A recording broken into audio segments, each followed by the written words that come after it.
Hello, everyone. What is up? So, the stream itself will be starting here shortly. I'm picking up this more or less where I left off last night.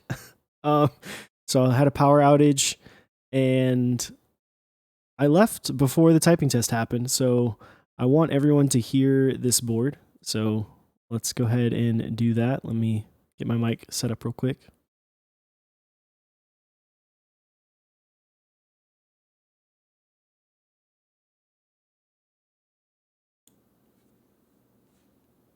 So if you weren't here last night, this is an Austin V2 prototype with Novel Keys cream switches.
So yeah, that is this this Austin.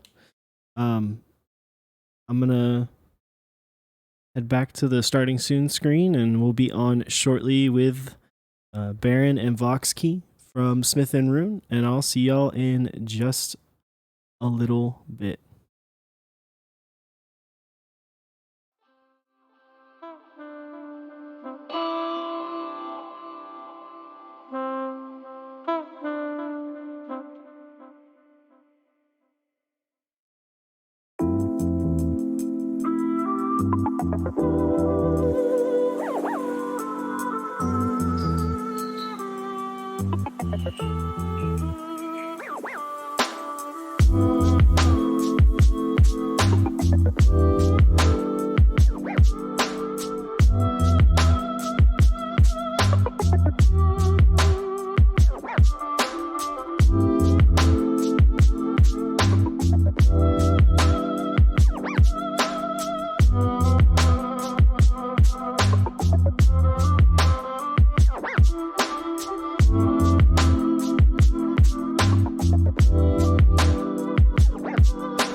It's about that time, chaps.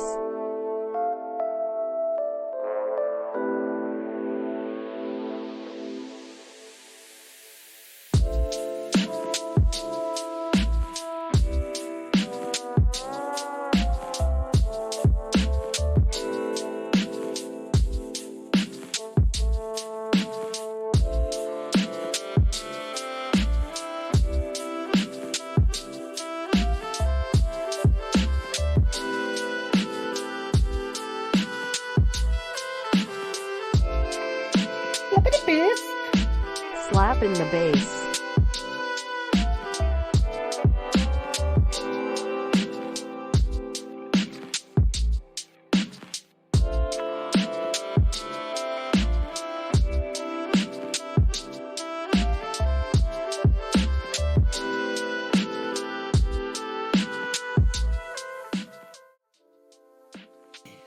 What is up, everyone? Welcome to Mechs on Deck.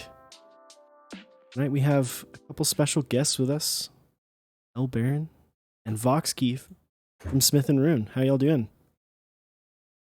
Doing good. Doing good. How are you guys doing?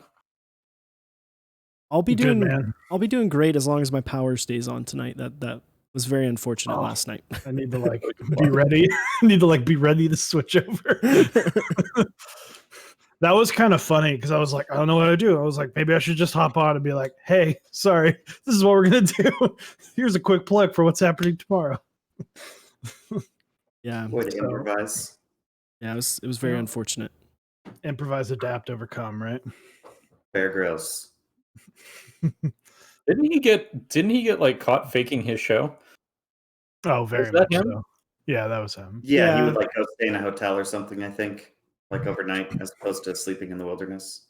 I mean, Well, that dude's was- still crazy, but Yeah, I mean, he's Right. like, you can't fake climbing a mountain cliff and drinking like ram piss, but like, Who was that other guy though that took all the camera equipment with him? That and was actually did all- Survivor Man. yeah. Yeah. Man. That guy was nuts. That would be hard because then it's like, oh, to get this shot, I got to go hike up that cliff, set my camera up, hike down the cliff to record me hiking up the cliff. Yeah, that was that one was way more intense because he was like, I'm doing it all by myself. I'm here, it's just me. And I wonder- this is how I survive. I wonder if that guy got really pissed off when the GoPro came out.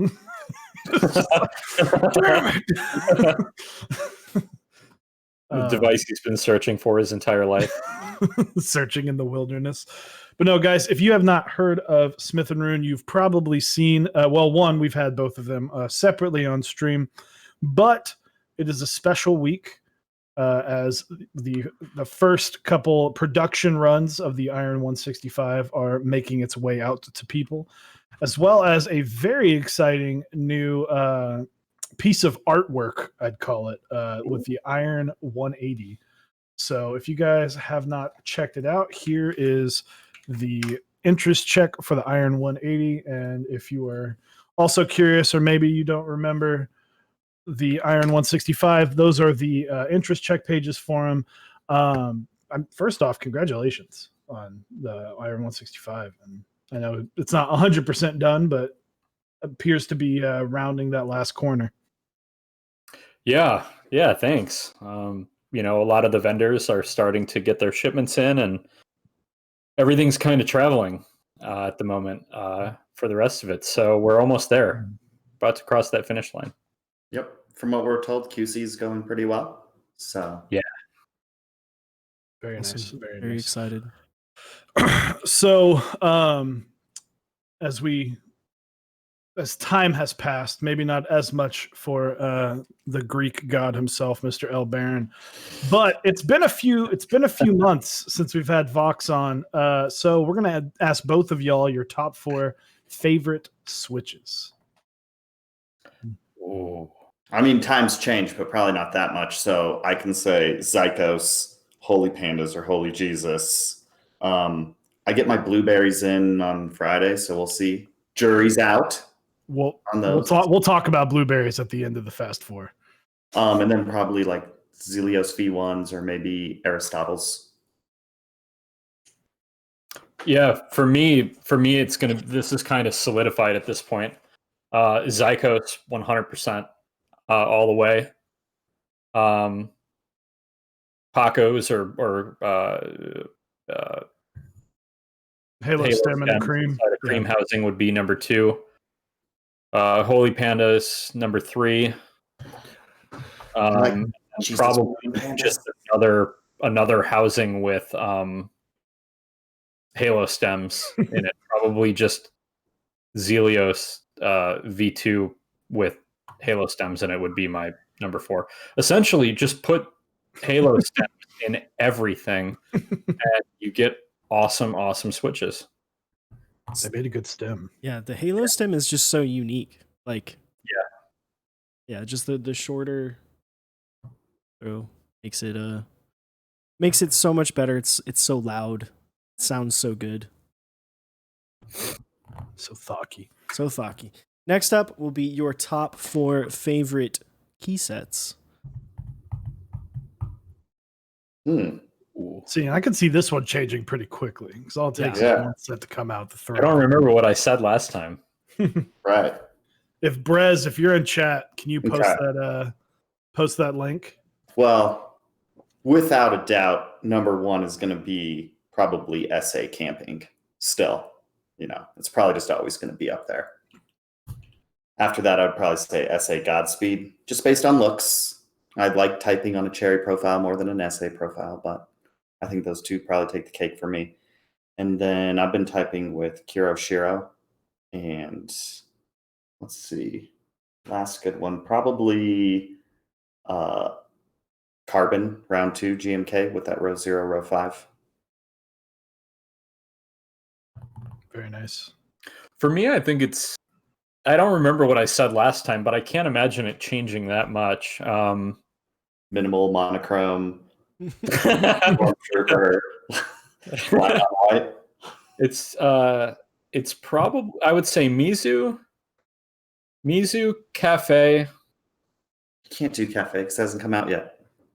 Oh, I can't. Is that It the can be rule? unreleased. So if you want to go back and change, Luke, if you want to go back and change, you can. But No, sticking to it. Final answer. there it is. All right, I like I'm the gonna break the confidence. rules and talk about key sets that are gonna come out or should be coming out soon or being delivered soon. Definitely Mizu Cafe. Cafe is probably my number one. Shout out to Jeff. Then I want to say Olive, and I think I said Olivia the first time around, but I think Olive has taken that for me. And then I'm gonna throw Minimal in there or any white key set. Insert white key set with black legends. Yeah. Yeah, you said Olivia, Moto, Mizu, and Bingsu. Okay, so Oh my goodness. My answers. Cafe the first time around. Yeah. Oh man. And then it's actually interesting. You've gone full tactile. You went T1 stem and a cream, Holy Pandas, creams, and Gat inks. Oh, okay. So you just ixnayed the linears. I love it. Yeah, I think the longer you're in the hobby, I think you have some people who are really, they like that variety and like trying different things. I kind of I'm more of I hone in on my preferences. Did we just lose his audio, or did we lose my audio? No. No. We're good. Can you guys hear me? I'm good. Yeah, we had him. Oh, Okay. I didn't. But look at my consistency. I said SA Camping, SA Godspeed, GMK Carbon Bone, and I said EBBT Grayscale, and I switched that to Kuroshiro. So, Hey, Good switch. good switch. It's a solid switch. Yeah, it's funny to go back and look at this and see what everyone said and see kind of how it changes as we have people on again, especially because we're getting to like almost a year of doing these. So a lot of things have come out that weren't necessarily out before. A lot of things have changed. So some people have really kind of changed up what they're into. should be fun. So, top 4 favorite keyboards. You're not allowed to look at the list beforehand unless you've already studied your list. For me, still probably Key Cult number 2 as the number 1 board. And then these are released boards, right?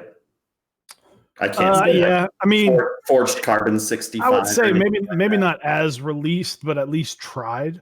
Okay. I feel like it's hard to say I love a board without at least trying it, even if it's a proto. The Forged Carbon 65. I've tried the proto of that in California, so that was good. I'm going to have to go Austin on there right now, too. And then probably still the RX-78, maybe Mr. Hat. I don't know, for Matrix. Nice. What about you, Voxkey? I mean, I think this is probably rule breaking, but I'm just gonna say Iron 165. I mean, you probably have one in front of you, so I feel like that works. I've had various protos in front of me for what, 6 months at this point, and it hasn't left my desk, and I'm not one to use something that I don't like, but it's probably, so I'm gonna throw that in there because it's actually my favorite keyboard to use, regardless of whether it comes from us or not. And then I'm a big fan of 65, so I don't have any idea what I said the first time around, but the Noxery X65, I still have that. I've held on to that. The Rama M60A will always hold a special place for me. And then to pick a board that I don't have, but I really want, I'm gonna have to say Austin. I missed out on the first round, and I don't intend to miss out on the second round. It's really, really grown on me. Awesome board. It's a solid one. Yeah, your top four, the number 1 and 2 are Noxary and M60A. So there you go. Yeah, You know, consistent. haven't changed. Here's the real one though. Your top 4 favorite foods. That's the final one. Which these shouldn't change. see if maybe something's tickled your fancy the last couple months. You're into something a little bit different. I've been getting more into Thai food recently, but Indian's still up there for me. After that, probably Vienna beef hot dogs, because I love a good Chicago dog. And then along with that, probably Italian beef from Chicago. Basically Chicago food. You're not going to say Chipotle? I was about to say Chipotle's on there. I mean, that was a big topic of discussion last time. Luke talks Chipotle's about good. Chipotle more than anyone. I think in the history talks about Chipotle. I mean, it's like a miracle food almost. But if I had a bowl of Chipotle and looking good wasn't on the table, I would eat the hot dog over the Chipotle. But when I factor into those things, then yeah, probably Chipotle wins. Actually, 100% wins. I had a long discussion a couple weeks ago with some people in the keyword community about Chipotle. They're like way against it, and I'm like, "What is wrong with you? Chipotle's so good." I don't want to call them out. So Okay. Maybe they've never know had who like they double meat on it or something like that. Maybe that's the problem. That's fun. They said it We doesn't have have seasoning. And I'm like, Oh, you got to What? get the queso sauce. You got to get the queso sauce. with See, Chipotle. we have a place that, in my opinion, is better than Chipotle, called El Queso, and it is the only reason I think the main reason I like it more is they have habanero salsa, so Okay. it's just like that one extra step up. And like honestly, if Chipotle released a habanero salsa, I'd probably just go back to Chipotle. Mhm. they got like Chipotle sour cream at El Queso, which is great. Yes, So good. So Vox, But what's your top 4 in foods? You know, I feel like this is probably going to change for me the most because of the current lockdown situation and everything. So I'm in New Jersey where we're like extra lockdown, and my fiance is vegetarian and most of the time vegan. So I've been eating a lot of vegetarian and vegan food. Some quite good, but as someone who's not a vegetarian or a vegan, when I get like once a week takeout or something like that, my preferences have gone away from really good food to really naughty food. Hmm.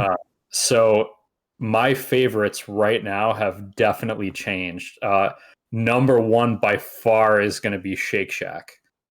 That is my go-to Oreo shake with or the black sesame shake, fries, and then double Smoke Shack burger. My mouth is watering. I'm literally getting hungry. Right Yeah, that sounds so good. Oh my god. Yeah, that in any normal circumstance, I would never make it on a top 4. That is, it's all going to be takeout tonight. So Shake Shack. We're going to throw Habit Burger on there too because that's my second favorite takeout burger. I really want a burger right now. Indian food, kind of all encompassing, just all of it. And then number 4 is going to be Thai food. Definitely Thai. Oh no, you know what? Not Thai food. Pho specifically, Vietnamese. That's going to go in the number 4 slot for now. Oof. God, now I'm just really hungry, man. Yeah. Yeah, I've already eaten dinner, so I don't know. All solid choices. So, blueberries. I'm sure you guys ordered them as fans of tactiles, and I gotta say, like, holy fuck. Like, they are, if you guys haven't tried them, I mean, I know most people are starting to get them in now, but like, it is impressive how sharp he made the bump. Like, do you remember when Royals came out? Yeah. And everyone kind of lost their shit about them, and then sadly, like the great tragedy of box switches happened. It's almost, it feels like that, but better. And it's kind of crazy. I'm really excited to build some. I threw in 89 gram springs, and it rounds out the bump just a little bit. But the fact that I can throw a 90 gram spring into a tactile without making a Zyko and it still be pretty freaking tactile is impressive. So, I got them because I've typed on like fully broken in unlubed creams before, and they felt fine. Like it didn't need to be lubed at all. So I was just like, wow, if I can get away with not lubing a switch, I'll go for it. I break them in for a while, but I'll give it a shot. Creams are like a fine wine. They get better with age. Yeah. Absolutely. So I actually did not buy into the blueberries for the very reason that the tactile bump was sharp. I'm not a fan of the Royals. I actually, I don't. I prefer 205 and lubing the legs on tactile switches. I like a smooth round bump. Enough from I want my fingers to feel the bump, so where the keys activate, but beyond that, I don't want any extra tactility. I just want enough for my fingers to be able to feel where the switch actuates, and anything beyond that is just too much for me. So I skipped out on the blueberries for that reason. And I'm also a hoarder, so I have thousands of switches that I just impulsively bought in stockpile. I think I have enough switches and stabs to build like 30 boards right now. So I envy you because I'm like anything. I'm like scrambling to find stabs. You need stabs. Don't worry, Chew. He's got you. Yeah, I got a stab guy. No worries. Stab guy. I'm really excited for the blueberries. I haven't gotten mine yet. One of our buddies in town did like a combined order for a bunch of different people in our Discord. I know Chewy got some there and then got some additional because he wanted to. He wanted to get extra. I didn't want to risk because I didn't know. I mean, they were up for like 45 minutes to an hour, but I didn't want. So I learned my lesson the hard way. I missed out on inks for like 5 weeks because I ordered something like 2 weeks prior on Novel Keys, and Osiris was like, "Oh, you should have let me know, so we could have ordered something together." And so I PM'd him. And I was like, "Hey, I'm about to make this order for inks on Novel Keys. Do you need anything?" And he didn't respond, so I waited. And by the time he got back to me, the inks were sold out. And then I had to wait like 5 weeks for it. And I was like, "Okay, never again." What was if I really worse? want something, I'm just gonna. If I really want something, I'm just gonna get it as well. What was even worse about that is I'm pretty sure my answer to your question of do I want inks was no. You're like, "Nah, I'm good." I feel like in this hobby, FOMO really drives a lot of the purchases because the supply is nowhere near close to meeting demand on a lot of these things. So I random arbitrary percentages, but I feel like at least 50% of people are buying because they're afraid they'll miss out, not necessarily because they need or want them. which is kind of interesting. Like, I don't like linears. I bought the alpacas when they restocked. But I did it mainly because I knew one of my friends eventually would need one. Yeah. You know, I was like, I'll just get them now because I can get them. And I'm sitting here at my phone as it flips over to 10 a.m. or whatever it was. Somebody will want them. So, yeah. And that's the good part about this hobby is if you're like someone, it's a hype switch. Someone will want it, or someone you can sell it to someone who didn't get a chance to try it. mhm. So, and like it's, I've been talking about this a lot on stream, but a lot with Osiris too, is I'm becoming more picky of my switches because of the sound rather than the actual feel. Like I feel like Zelios are great. Zelio V2s, super nice bump, one of the best feeling switches I've ever typed on, but they sound terrible. Mhm. I hate the way that's why Zycos were made. It's because I wanted to make a Zelio sound good. And I knew, I was like, if they're in a cream housing, it's going to have that creamy thok to it. Mhm. And so that's why I was like, all right, I'm in. I'm sold. But anyway, yes, you should try it. If you have a chance to get your hands on blueberries, you should absolutely.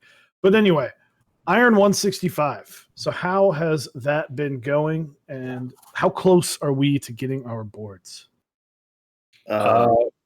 If you're overseas, you're probably really close to getting them. Yeah.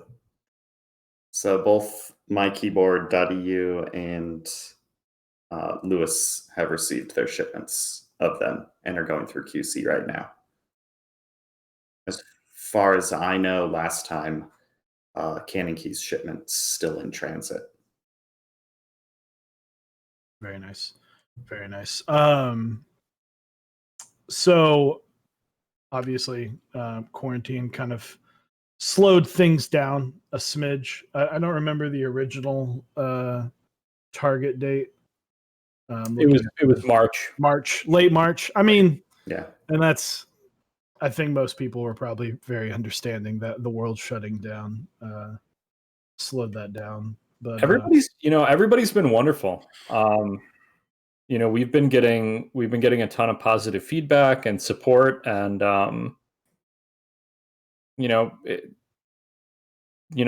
these times are kind of scary. So it was really nice to not have to worry about the community and our supporters and those who purchased.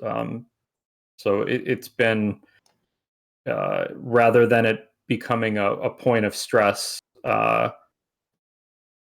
It's been nice to really get that support, because it's definitely there. This definitely added a lot of complications, on our end logistically, to the fulfillment as a whole.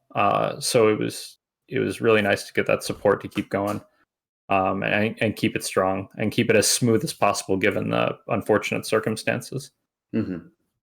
I think it just makes a difference too. And we're just really active in our Discord, and we'll respond to stuff on Geek Hack too. So as long as you don't ghost people, and you tell them what the status of their board is, even if there is no status change from 2 weeks ago. I feel like sorry. I feel like people appreciate it, Yeah, people just want to know. It's like what we always say when you're on like when you're in work in retail, they say like 5 minutes on the phone feels like an eternity. And it's like people just need that like little reset of like being like, hey, I'm still here, I'm looking for you, or like, hey, and keyboards, hey, we're still trying, we haven't heard anything. We're hoping to hear from something soon. Once we hear, we'll tell you. Yeah. Can't get a flight to the Cayman Islands because they shut it down. So I guess we'll fulfill this board for you guys. Yeah, it's I don't know. Like I've done a very small private buy, but it wasn't hard to update. It was like super easy to just be like, hey, it's in shipping. Mm-hmm. See you tomorrow. Like takes 5 seconds to be like, I haven't heard anything, but as last time I checked, it was shipping to me. I'll PM you in 2 days. And then no one no one ever really got to me going like, oh, like how dare you run off with our money? It's like, no, it's super easy to update, and I wish more people. I think we're fingers crossed we're staying away. More and more people are avoiding that kind of like that demeanor in this hobby. But now, granted, private buys happen all the time, but it happens. Mhm. I know the last time we talked, I'm really excited to see these cases. So for those who don't know, in the Iron 165, you actually get like it's a hard well, as he leans over. We're about to find out. Hold on, let me take out the non-iron board that's inside of it right now. Ooh, sacrilegious. I think that just Now- means he loves the iron so much that that's the only thing that's on his desk, and he doesn't have to worry about keeping anything else. So this is the case. This is a prototype of the case. So we have the steel reinforced handle. It's just a case. So custom cutout for the iron. You have a accessory pocket up here. And then of course the branded little things. But overall, it's pretty compact, pretty simple. But just a nice little touch to add with the board. The ones that everybody will be getting, though, actually have straps that nice. hold the board in the bottom portion of the case, which is really, really nice. And the secondary effect of the cases too is that that's a lot of protection for shipping the boards too. People would be really surprised to find out what large, heavy boxes go through on international shipping. I mean, I've received some packages that look like they've been through war zones. Like they did a barrel all over the Pacific. Like it looks like a javelin went through the box type deal. Just unbelievable damage. So that was another consideration for the cases. Was to make sure that it could withstand a lot of force when going through shipping. And then that was one of the challenges too with logistics, getting these boards from China to us. Like originally, I would have loved to have 100 boards put on a pallet, and then that pallet air freighted to us, because pallets are treated usually better. They're at least not going to tumble and roll. At least the bottom will always be on the bottom. But with FedEx and DHL putting these weight limits in on shipments, they just had to be boxed up and put in separate boxes and shipped out to all the vendors and to us. So there's just one more layer of things to deal with, additional expense for all of it. So but you make it work. Our shipping costs literally doubled. Oh wow! On this, yeah. I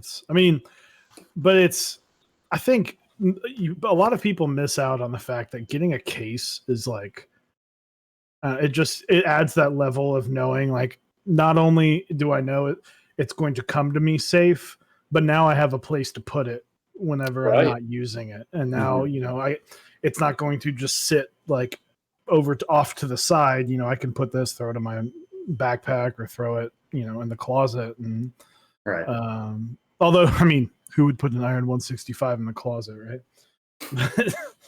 But use the case for the other keyboard. Yeah, use the case for it's it's another keyboard's grave. I love it. Yeah. So, but that, and I imagine it's probably a lot cheaper to replace maybe a damaged bag in shipping than a damaged board. So yeah, for sure, 100%.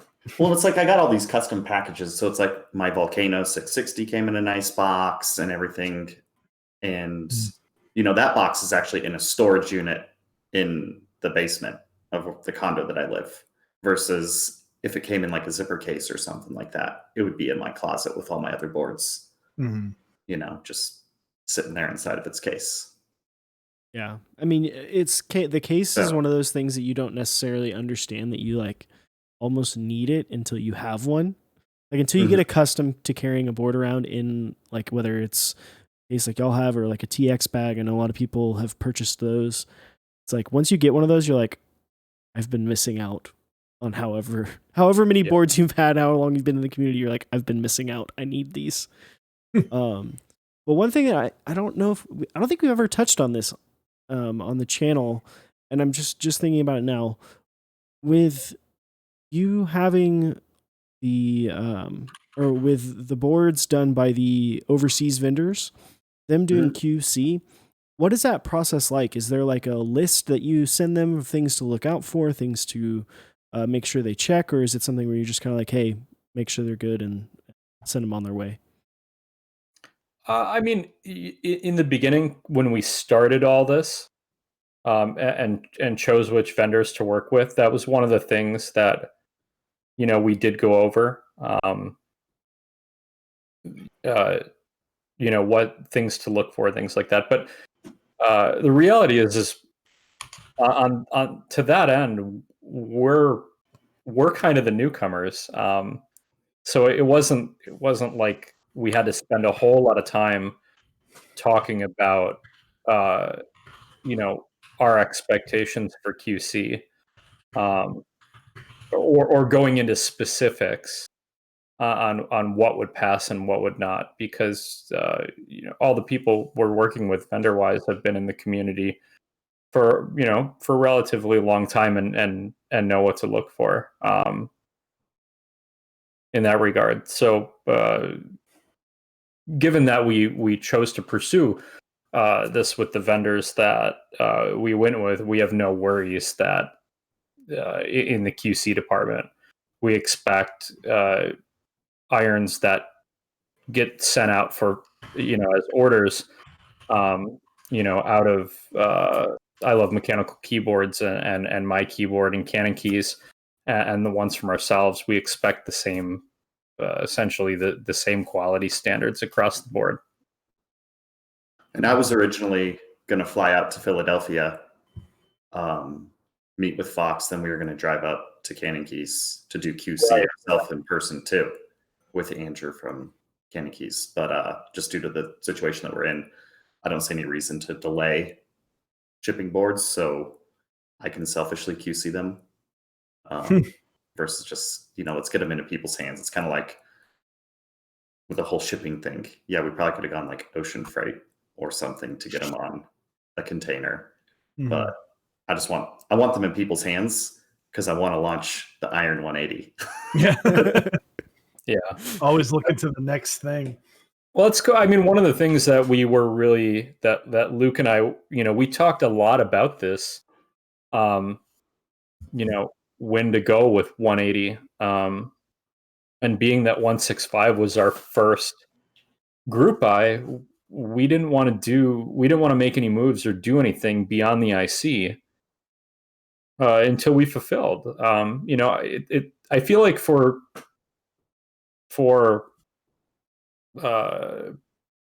people in our position where we're not just running one board, but we're starting something here. And again, Luke and I talked a lot about this. It's almost like a rite of passage, right? You want to get that one under your belt, and we just wanted to be responsible in that regard, and focus all of our attention on getting those fulfilled before we open it up to another buy. Yeah, I think that's a really smart and respectable move, because it's someone said it the other day, but gaining trust in the community of making not only a keyboard but a high-end keyboard. I mean, this is not chump change for these boards, and rightfully so. The amount of design work, and I know we talked about machining these boards alone is like machining two boards, and so it's kind of trust is gained by the drop and poured out by the bucket. So all it takes is one screw up. But I mean, with the case, I mean, you guys, like, the thing that I love the most is, like, these boards have existed for a long time. These protos, like, you've obviously done your homework. I remember Luke sending me pictures of him screwing with the copper on the badges like a long time ago. Just like right before we had ordered them before the Seattle meetup in 2019 because I was hoping to take delivery of them by Seattle. Right. Yeah. So that was in like what, August? Yeah. And I don't know if either of us talked about it last time, but we did 2 rounds of protos. Mm. And we ended up with, what was it, 5? Smith, 5 Rune total and prototypes across 2 runs to make sure that everything was perfect. We could have just gone with, I think, a lot of the changes, and we discussed that before ordering the second round, but ultimately we wanted to get everything in our hands, physically verify. So the iron that everybody's getting is kind of almost like a second revision. It just doesn't look any different. So, and then to start the segue, for those who maybe were not here, okay. Sorry. First off, I have to do this for Lang. Lang has told me at least 100 times that the ridge and the bottom or the back of the weight for the board was his idea. Can you confirm or deny this? It doesn't ring a bell, but I don't honestly know. Like, I had done so many different changes to the back because originally it was, what if we made it go up the back like on an M65 Alpha? And then it was like, oh, what if we put just a negative vertical channel in it to give it some separation? And then it went from there and around. And it was really cool and angular. And then Vox thought people would cut themselves and didn't want to get sued. So risk mitigation. One of the things that I don't think anybody really sees behind the scenes when Luke and I are designing a board together, we go through so many ideas. I mean, we literally explore the universe. And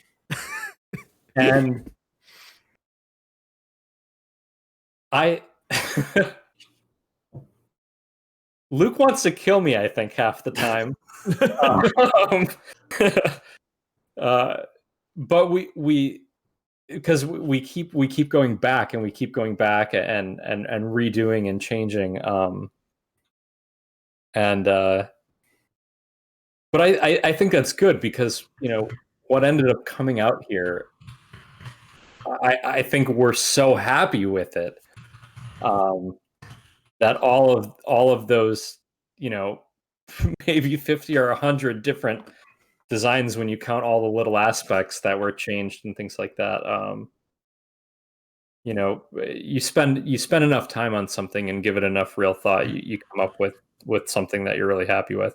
But back to the original question, I don't remember Jeff suggesting. I'm not saying he didn't. I just don't remember him doing it.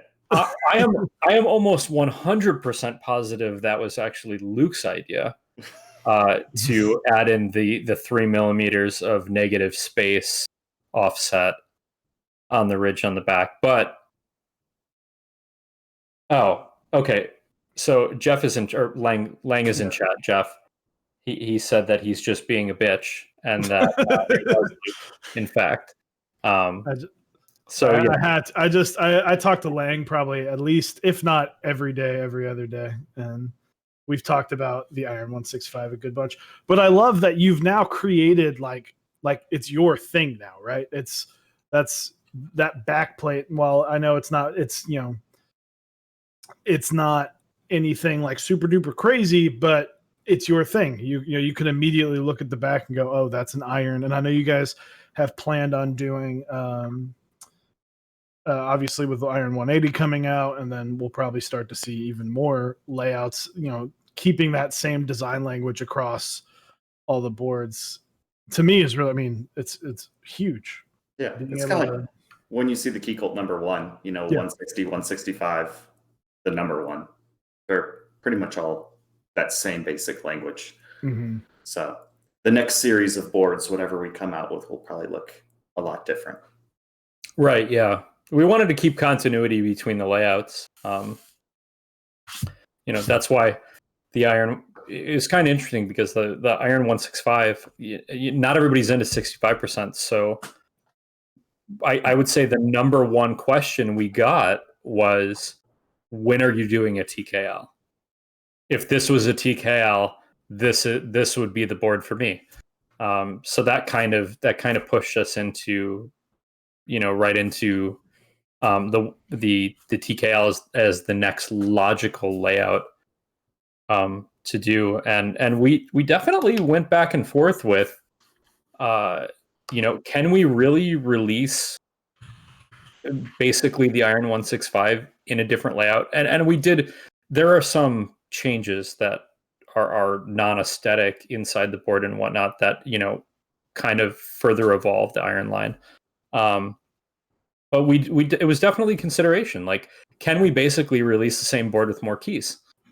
And we ultimately decided that yeah, we could. And I think so far the reception's been great. And I've definitely got a lot of messages from those same people who didn't want the 65 layout. Like, thank you for making this next. 100% in for this. So it's been really great so far with the Iron 180. What is obviously the Iron 165 was your first foray into building creating boards. That was the first board for the Smith+Rune brand. What kind of things have you learned that you're taking to the 180 in that process now? For me, just small little design changes, like on the bottom of the board. Really quick, let me unplug this. It's like on the bottom of this board, the rear screw holes are pretty deep versus like the front ones. They're all the same size screws, so we have 8 identical screws going in it. But it was like, I wanted the screws to be flush on the 180. So it's like, we'll have 2 different size screws for the rear of it versus the front of it. I would say just like such small little minor design changes like that. Pocket depth on the inside for the gaskets, I think, got tweaked a little bit. The JST location, but I mean, it's a very, very similar board. Like, as far as the radius of chamfers and fillets and all that kind of stuff, they're all identical going from one to the other. Mm-hmm. I think the biggest I guess thing going from 165 to 180 for us was more of there was a bit of retrospective and almost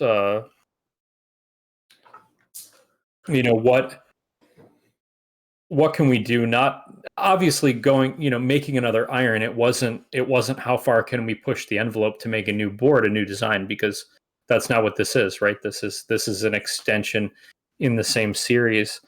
But it was more like 180 doesn't have a weight. I guess you could count the stainless steel rune as a weight, but it really doesn't add anything as far as weight goes. So that was kind of one of the things we wanted to challenge was, or one of the kind of questions we wanted to present. We do all these things for these boards, and then the weight is purely weight. It a lot of times it looks nice, but it just adds weight. And we kind of thought about, and I think this has come up a lot, but at this level we're talking about subtleties, right? Like super little subtleties, and there's definitely a weight can affect sound, right? It kind of, the way the sound bounces off the switch between aluminum versus brass or copper, it changes. So we thought, well, what if we, whether it makes a difference or not, we're not sure yet, or if it's perceptible or not.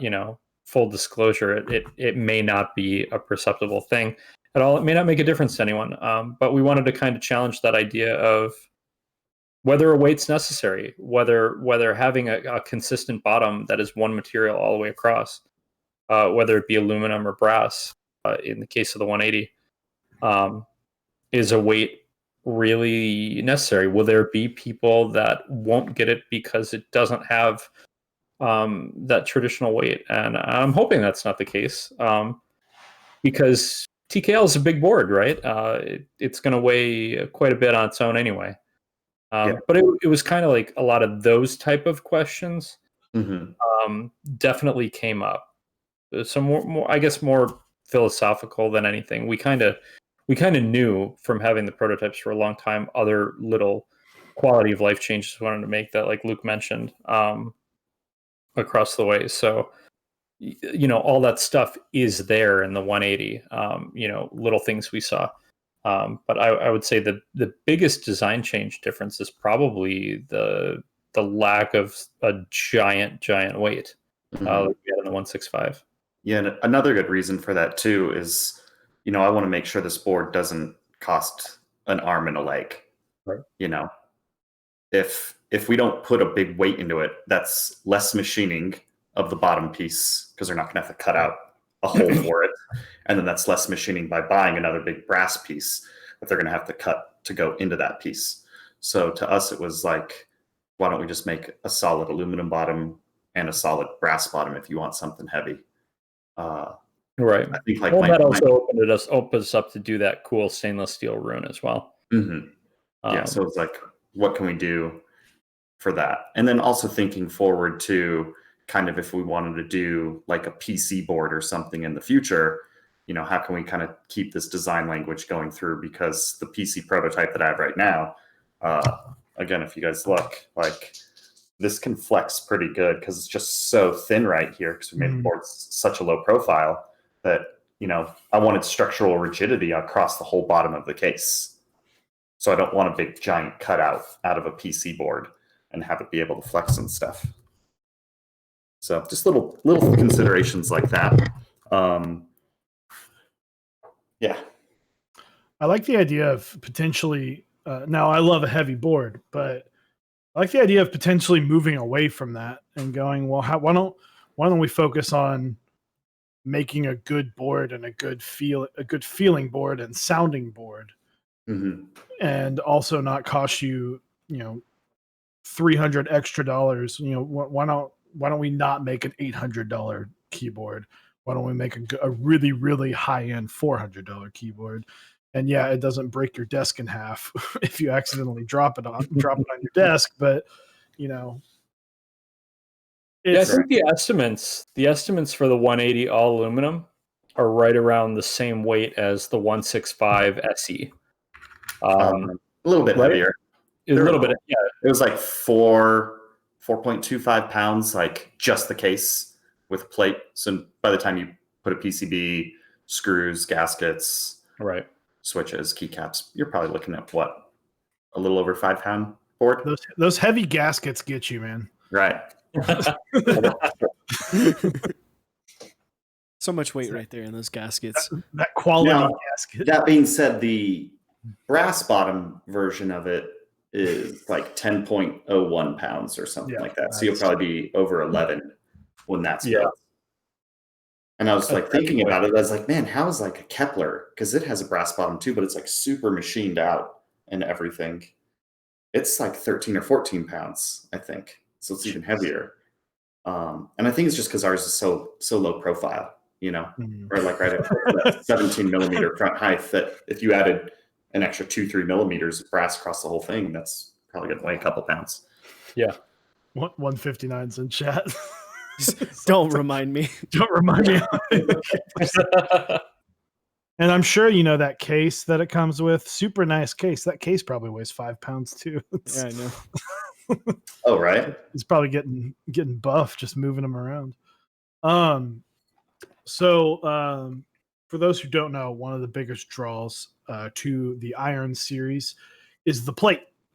The plate is like so next fucking level. I remember just like I couldn't keep my mouth off the ground listening to both of you talk about the plate, especially Luke, because I was just like, you've lost me like 10 engineering words ago. But that's actually the most controversial part of the board. We get so much crap about the plate. Of all the things that are claimed to be necessary in this hobby, some people have declared that plate consistency is unnecessary, and they act like it's like it hurts the board in some way. All right, so yeah, okay, done ranting there. That's as far as I'll go into that. No, But so we are happy to bring spice on. Like, no Yeah. spice. But Well, I mean, that's just really funny because I feel like when we first had you, Vox, on the stream, and we talked about the plate, and then further when we had Luke on, and we talked even more about it, it gave me such a higher appreciation for the board and the work that you put towards it that it made me want the board even more. And like for me, that's like something that separates it. Like that's the things that I want to support. So it confuses me why people are like, why you cut hole in plate? I want thick brass. you made my board weigh 0.15 pounds lighter, you asshole. Like, Yeah, for the 180, I got a lot better at doing that than I had for the 165. So I was able to do even more iterations on it and just kind of take what I learned from that. And I guess you can copy and paste meshes for doing FEA analysis from every single thing that you change. Because the first time I was just mesh and run, mesh and run, mesh and run. And this time I was copy this mesh that took 2 minutes to generate, just run this time. So I was able to do a lot more, a lot quicker. So I think it'll actually turn out even better than the 165 plate in the end of it. you heard it here first. 180 great, 165 garbage. So, you know. but on Mech Market now. I was going to ask you about, you know, the design changes with the plate going from 65% to TKL. Very different challenges, I imagine, because you have a lot of empty space on TKLs. Mm-hmm. I mean, you know, Luke can definitely speak to the finer details of the FEA, but we probably spent 3 weeks deciding on, from a high level, just how to even implement the plate to even begin analysis on it. We had designs that were 2 plates. It was actually a double plate design where the number and the arrows would be 1 plate, and then the alphas would be their own plate. Yeah, we thought about doing that. 60% plus F key section would be its own plate, to try to figure out the best way to kind of do this and where we'd have to change mounting points and gaskets and things like that. And that was probably 3 weeks of time just deciding how we were going to put that together. So there's definitely a lot more challenge, or there was a lot more challenges with a TKL than just kind of doing a rectangle like with a 60 or a 65%. Mm-hmm. Yeah, I remember actually talking about that. We thought maybe doing gaskets on the side again, and then in between the arrow clusters, actually having a channel go through that in between the PCB. So the PCB would actually have a hole, and it would slide over and then gasket mount it there, so it would fully isolate kind of around the alphas and separate it from the other. That would be really unique. Yeah, Interesting. we thought about that. All sorts of stuff. We, like you said earlier, just try to like leave no stone unturned when coming up with some of these decisions on things. But in the end of the day, we decided I didn't want a gasket right next to alphas on the left. It works for a 65 or a 60, and gaskets right on the right. I didn't want it to be all the way over by the arrow clusters on the sides. So I just did the best smoothing with only having top and bottom gaskets as possible, because I feel it would stiffen up the left side of the board so much more than where you're typing on the right side of the board. Says any branding of Lang says any branding available. Ask them about the keycap as the logo on the top of the board. Well, that was another probably month-long discussion. Oh my God. So it's good. It's good that everybody exists away from each other for this one. This was like battle royale level, because the badge was such a hit with the 165. We basically tried to put the badge everywhere. Shoehorned it in anywhere I could fit it. Any place imaginable. Like, I'm surprised the badge didn't appear like in the alpha somewhere, like on the G key or something. And we argued with with our on our Discord what we call our inner circle, and between ourselves in text messages and private chats and everything, and like Luke said, for like probably a month, and then I'm not going to let Jeff take credit for this. This was Luke again with the artisan. Like, let's do F13 and let's include an artisan in with every kit. And then that way people can choose whether they want to brand their cases or not. Right. So we figured like TKL people are very particular, you know, like you have win keyless people because it fits OG like die subsets and stuff like that. So a lot of those people I feel don't want branding on a board. Like, oh, I want it to look clean. I want it to be simple and pure.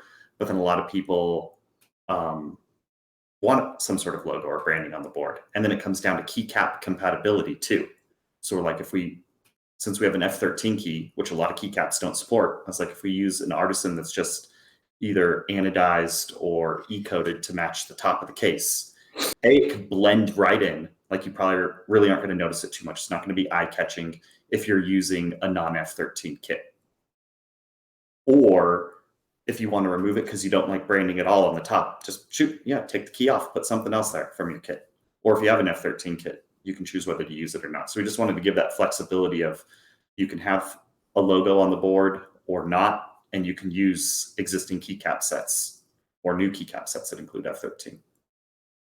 Yeah, because I was going to ask, I was surprised when I first saw the renders. I was like, man, I'm surprised they didn't do like a new iteration of the logo to go above the arrow cluster in that little space, because that's the popular branding spot. There had been one there. And I wanted to make it the exact same logo size. So people that bought extra badges or wanted to use their existing badge, or they could like mix and match and swap them around, you know, between different boards.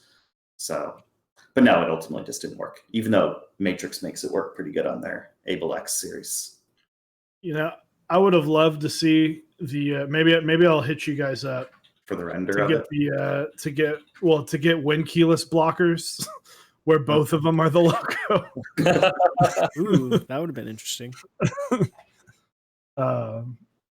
But because this does look like it appears to come in win keyless as well as it does, key. So good decision. I'm glad. I really like the F13 look. I think it just, I don't know. It makes that quarter U blocker flows just everywhere. Yeah, it rounds it out.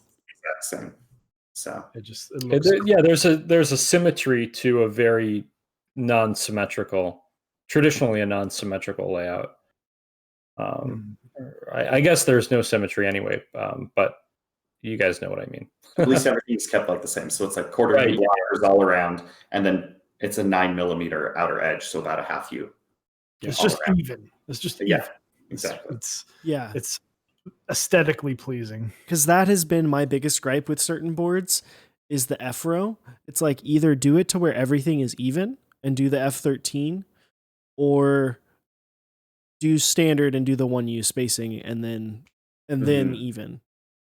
And I'm like Xeno has smashed staggered. up. Smashed up's even technically. You hate on it. It's even. Japanese horror writer, thank you for the 1,000 bits. They're like a handful of things. I'm sure you two have this. There are a handful of things that like Osiris and I won't budge on ever. And when it comes to arguing, which is desk pads and the proper and the best F row layout.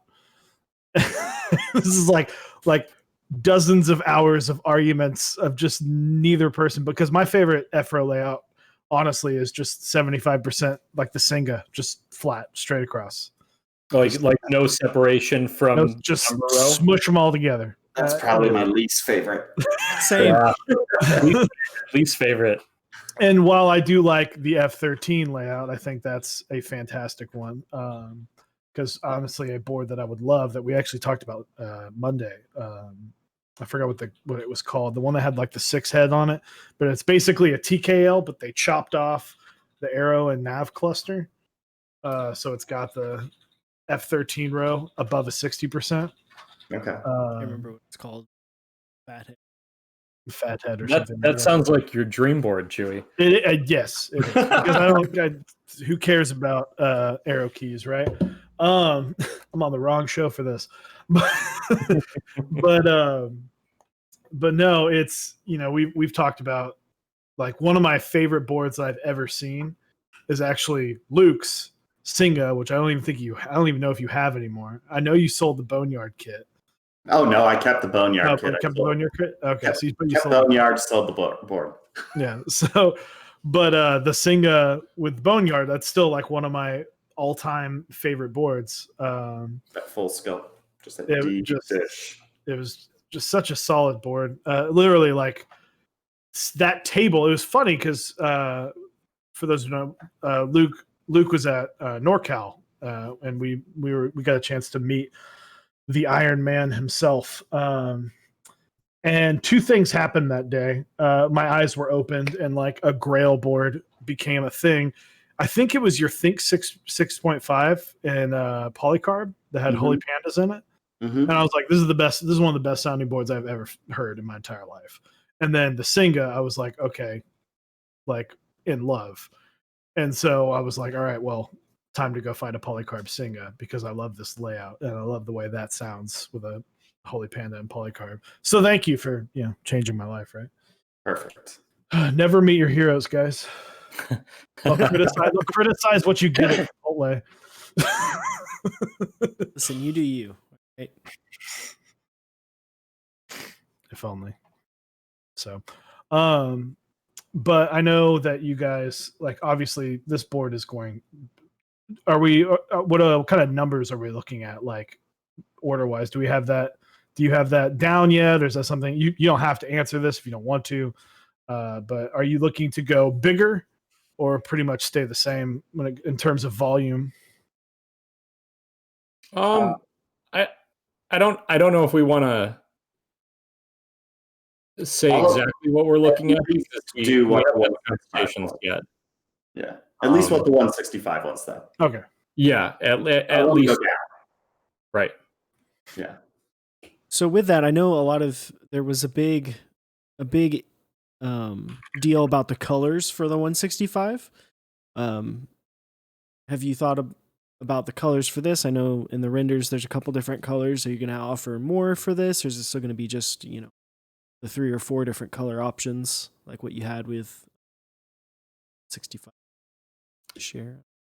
So we're definitely, and this is not an omission of these are the colors that are going to be offered.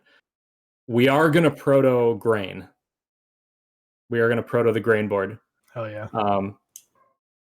And we're pretty sure we're going to proto the e-white top and black base. Tuxedo. One of the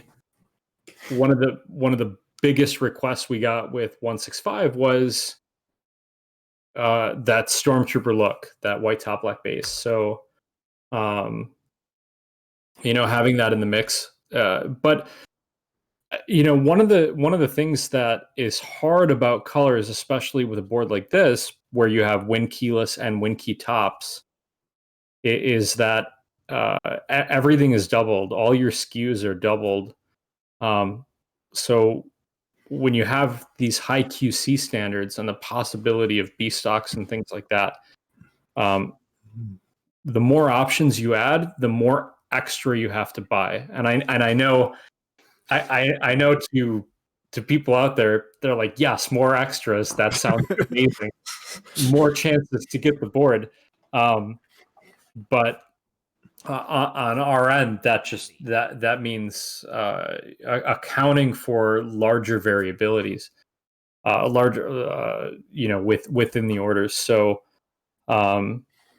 the amount of colors we're going to offer will, of course, depend on talks with our vendors and things like that to really figure out what we can offer. But obviously, if there were no limitations, we would want to, offer a whole bunch of colors.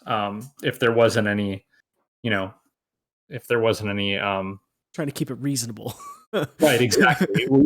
we have to we have to be able to reasonably handle the amount of SKUs and be responsible with covering all the orders to account for any type of B stock. The ultimate goal is to never have to email somebody and say, "Hey, we ran out of A stocks. Would you take a B stock?" If you enter the group buy, if you pre-order, you better be getting A stock. That's kind of the way we see it. And the more variables we add, the more we have to essentially dig into the reserves or whatnot, however you want to look at it, to cover that. So yeah, with 180 with 165 we initially were only going to do 2 colors, but people were so married to fiercely, I mean defending it like it was their like it was their child, to one color or another, that we couldn't in good conscience cut one out of the mix. We knew we had to offer gray because there has to be some neutral option. We decided on that, the very beginning. And then when it came down to plum or navy, people were fiercely in one camp or the other. So Rudy boys going for that navy. And it just seemed wrong to put a color at that point. And to be honest, I thought that we would get a plum proto, and I was like, this will make us decide, because it's probably going to turn out looking like trash, the color matching of it. But it turned out looking great, so I was like, well, there backfires that plan to knock it down to 2 colors pretty easy. Yeah. I think when the plum came out, the pictures come, I'm pretty sure Osiris like PM'd me, tagged me in the Discord, and texted me. What, did you see this board? Well, and I was like, when the because I remember the polls, right? And the poll was like 2 questions. It was like, what would be your first option, and then what would be your second option?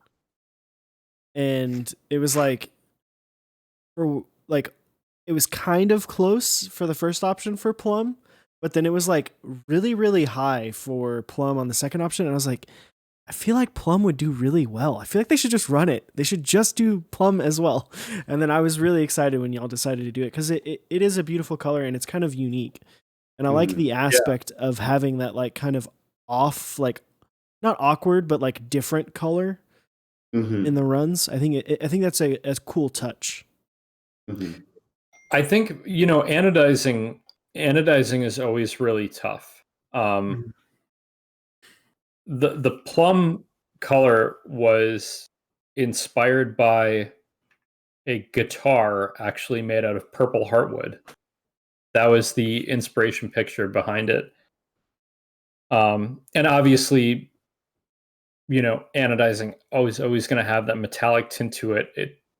It lends itself really easy to making certain colors, especially colder colors. But anybody who's seen purple heartwood knows that it's a very warm, very organic color. So translating that through anodizing, as Luke said, we protoed it because we thought, it was going to be an impossibility almost that they would never hit what we wanted. And it's one of the most interesting colors I've ever seen in anodizing. It can look purple, like it can look like a deep purple depending on lighting. It can look burgundy, depending it's definitely on the warmer side, and that's what I liked about it, because like I feel the Zeal boards or whatever, the Zephyrs, like people were saying, oh, the purple for that like turned out blue. It was just like a dark blue almost, or something like that. So I really wanted to make sure that our purple landed on the warmer side towards the reds. I think that lends itself. There are a lot of sets that I feel like E-White's becoming more and more of a thing, right? I mean, obviously, you guys are getting all but demanding an E-White Iron 180. So I kind of came across this recently, where it became an issue for me personally of like looking at boards that there are a lot of warmer white cap sets, like the CP, where it's a warmer white. So, I have a Stormtrooper white Fiel that I put minimal on. And the reason minimal's on it is because camping looked terrible on it. It looked absolutely terrible because it's such a warm white on such a cool white that it clashed super bad. And so I think going with warmer colors, because you just don't see that. Like, unless it's like a bright ass red, something like the not the jewels, but the other one. The Vern. Yeah, the Vern, red and bright the Vern. There's not a whole lot of warm boards, and I remember like really liking it was literally a burgundy tofu. And I remember we gave it away, and I remember really, really liking it. And I was like, man, like I think warmer colors is something that not a lot of people have done and should be doing. I think warmth, especially when speaking specifically to anodizing, is one of the hardest things to get right, because anodizing typically always has that metallic, colder nature to it. Obviously, you can get around it with doing dark colors like black. Obviously, a warm white key set is probably going to look really good because it's going to contrast so well. That stark contrast with the black. I agree. I would really like to see people get a little more adventurous. Not necessarily like from our Discord, as Ben would say, neon green and stripper pink as far as colors. But I would like to see a lot more warmer colors, because I think keycaps tend to lean on that warmer side just by virtue of being what they are, being ABS or PBT or other materials. They don't have that metallic coolness that the keyboards have. So I would like to see more warmth in there. And there's, if you think about it, there's a lot of warm key sets. There's a ton of them. And I would love to be able to match those with warmer style boards as well. With that said, and this goes off of anodizing, but E-black, it's not done a lot, but it's black. To say it's very deep. Yeah, it is deep, real black. It is not anodized black where it has that silver coldness to it. It is just straight black. So if you ended up getting a black FE and you're out there, I think you're going to be really, really, really happy with the E-black coating. It is phenomenal. We need some Vanta black keyboards. I actually looked into it. You know what the problem with it is? You can't clear coat it. You can't protect the finish at all. And apparently it's really weak. Like even fingerprints can damage it to the point where it doesn't have that same effect anymore. Yeah, I thought it was really awesome, but apparently it's crazy impractical for basically any consumer use. Yeah. Would like my board to just kind of disappear into my desk and Just my keycaps. Yeah. Floating there. Just send you a can of paint. And it's like just some touch up. So, but yeah, so obviously we don't have a set time yet, and I'm not going to force you guys, but I imagine, within a few months of completing the Iron 165, we'll probably be able to start seeing some 180 group buys, or at least some discussion of 180 group buys. Yeah, I think that'd be pretty safe. Yeah, I mean, we have, Luke and I have, I think, enough ideas to cover the next 2 or 3 years. Some not even in the keyboard space. Ooh. Necessarily, I won't say anything past that, but there's some big things coming up for Smith+Rune. Obviously in the keyboard space, and kind of splashing around in adjacent in keyboard Complementary areas as well. We like making stuff, and that sometimes that extends to these adjacent things as well. I totally lost my train of thought. It's all good. Running Iron 180 soon. Iron 180, yes. Back to the Iron 180. He's like, I'm already 9 keyboards after the 180. He's like past keyboards. He's not even thinking. He's thinking like we made a new layout, and I'm just really trying to decide where to put the badge on it. We definitely. I mean, I don't think neither of us want any lulls. We definitely don't want any lulls. Iron 165 is right in front of us right now. For all those in the Discord who have been asking about extras, our personal SE order is actually supposed to deliver tomorrow. Unfortunately, our FEs are still in China, sitting pending over there. But is this sitting on the shipping floor? Has it been scanned every single day at the same time? Is it just getting scanned over and over? It's sitting right now. Been there. all of our orders, all of our personal orders, have shipped.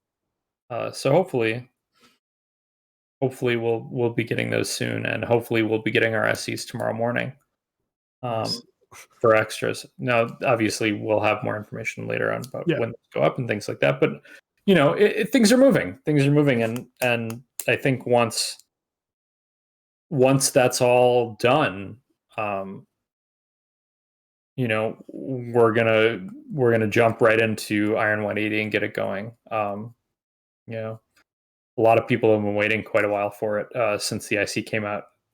Really, really excited for it. So we definitely want to nail out the last few details and get that going as soon as possible. Once we get all the Iron stuff, 165 stuff figured out. Yeah. Is there? I have just one question. Is there a plan of a FE edition for the 180 at all? I don't know. It's closed. No copy. Can only found a company once. Exactly. You can only found something once. So no FE.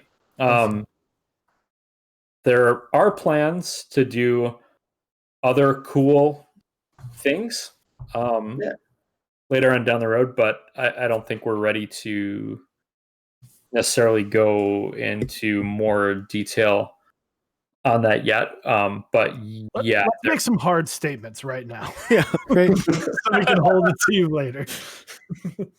There will definitely be some cool things coming down the pipeline. We've even sooner than later, I would say.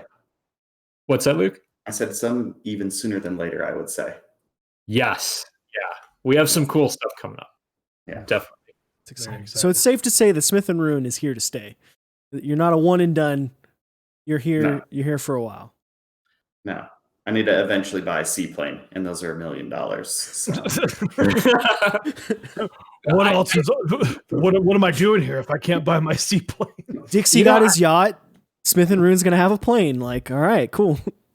I think up. What it comes down to is we're having a lot of fun. We're having a lot of fun. We're having a lot of fun in the community. Our Discord is great.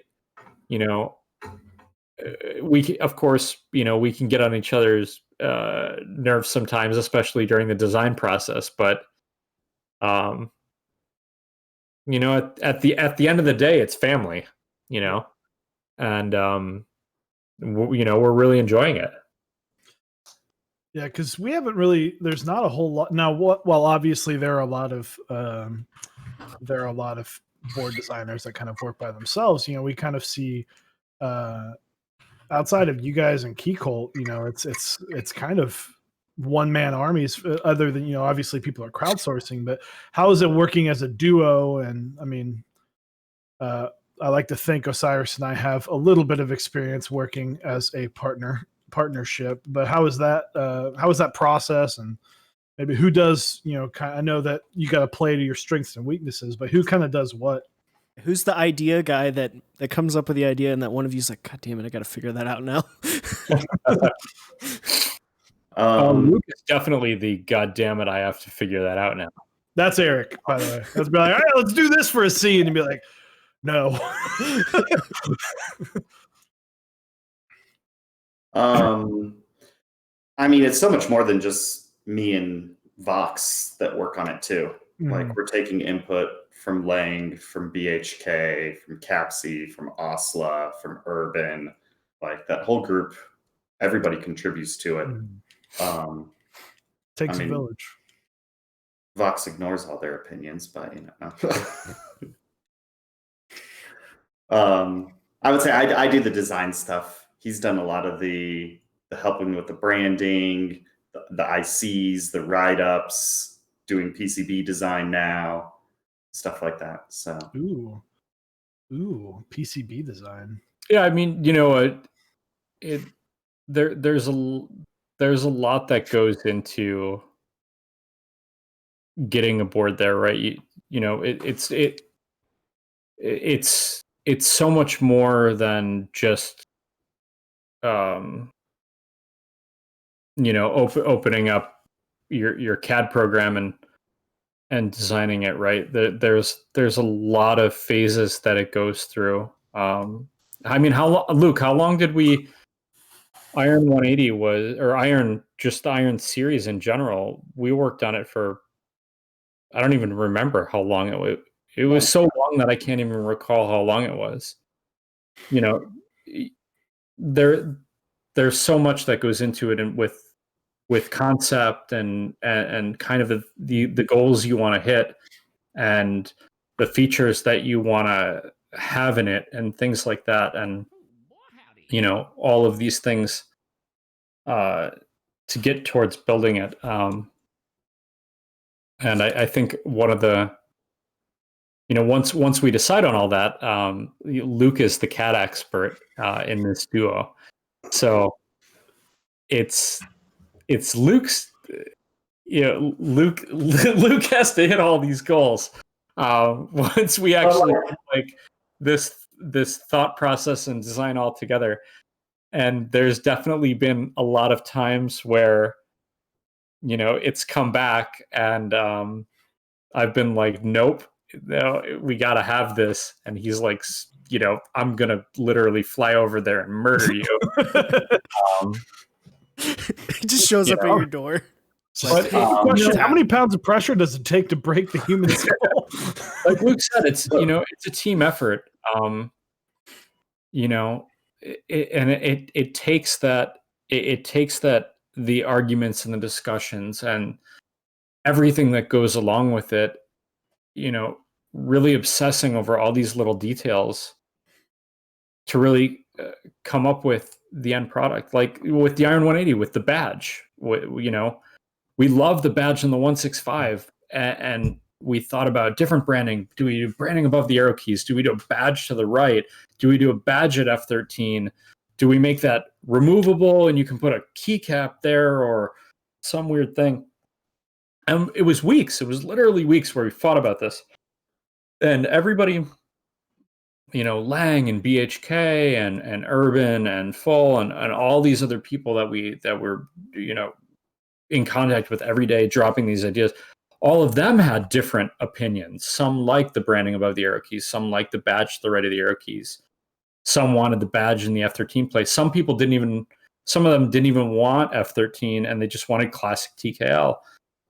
So it's a lot of ideas thrown around, but I think it was like almost a month into revisiting this, Luke came up and was just like, what if we just made a Rune Artisan and included it with every keyboard, every 180. And then when that idea was on the table, everybody was like, that's it. That's the idea. And that's how we got there. So it took all of the not well thought out, not fully formed ideas and scrutinizing them and not giving into them to land on the idea that we loved.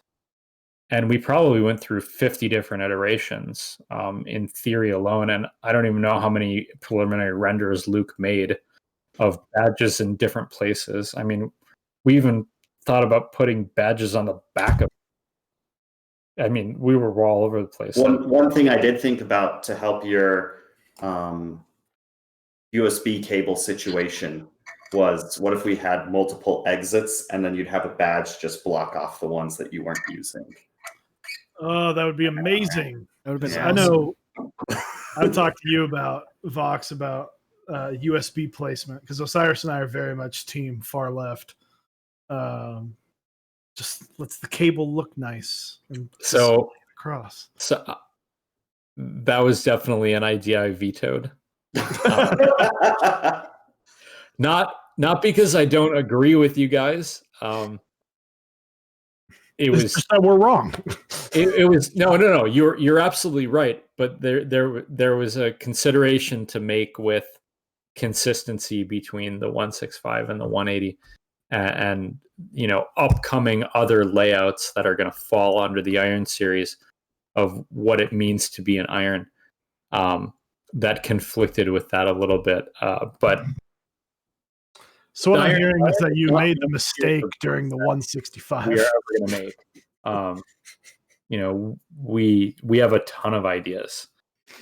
So, Smith+Rune, while we are making the Irons, that is definitely not the only board we're going to make. We actually have quite a few pretty cool ideas. The only issue with keyboards is you can't just make them immediately.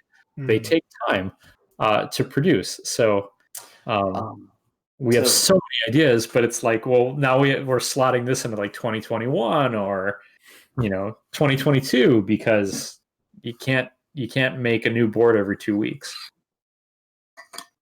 To kind of wrap up your question, though, of what are your guys' individual strengths? Mine's CAD.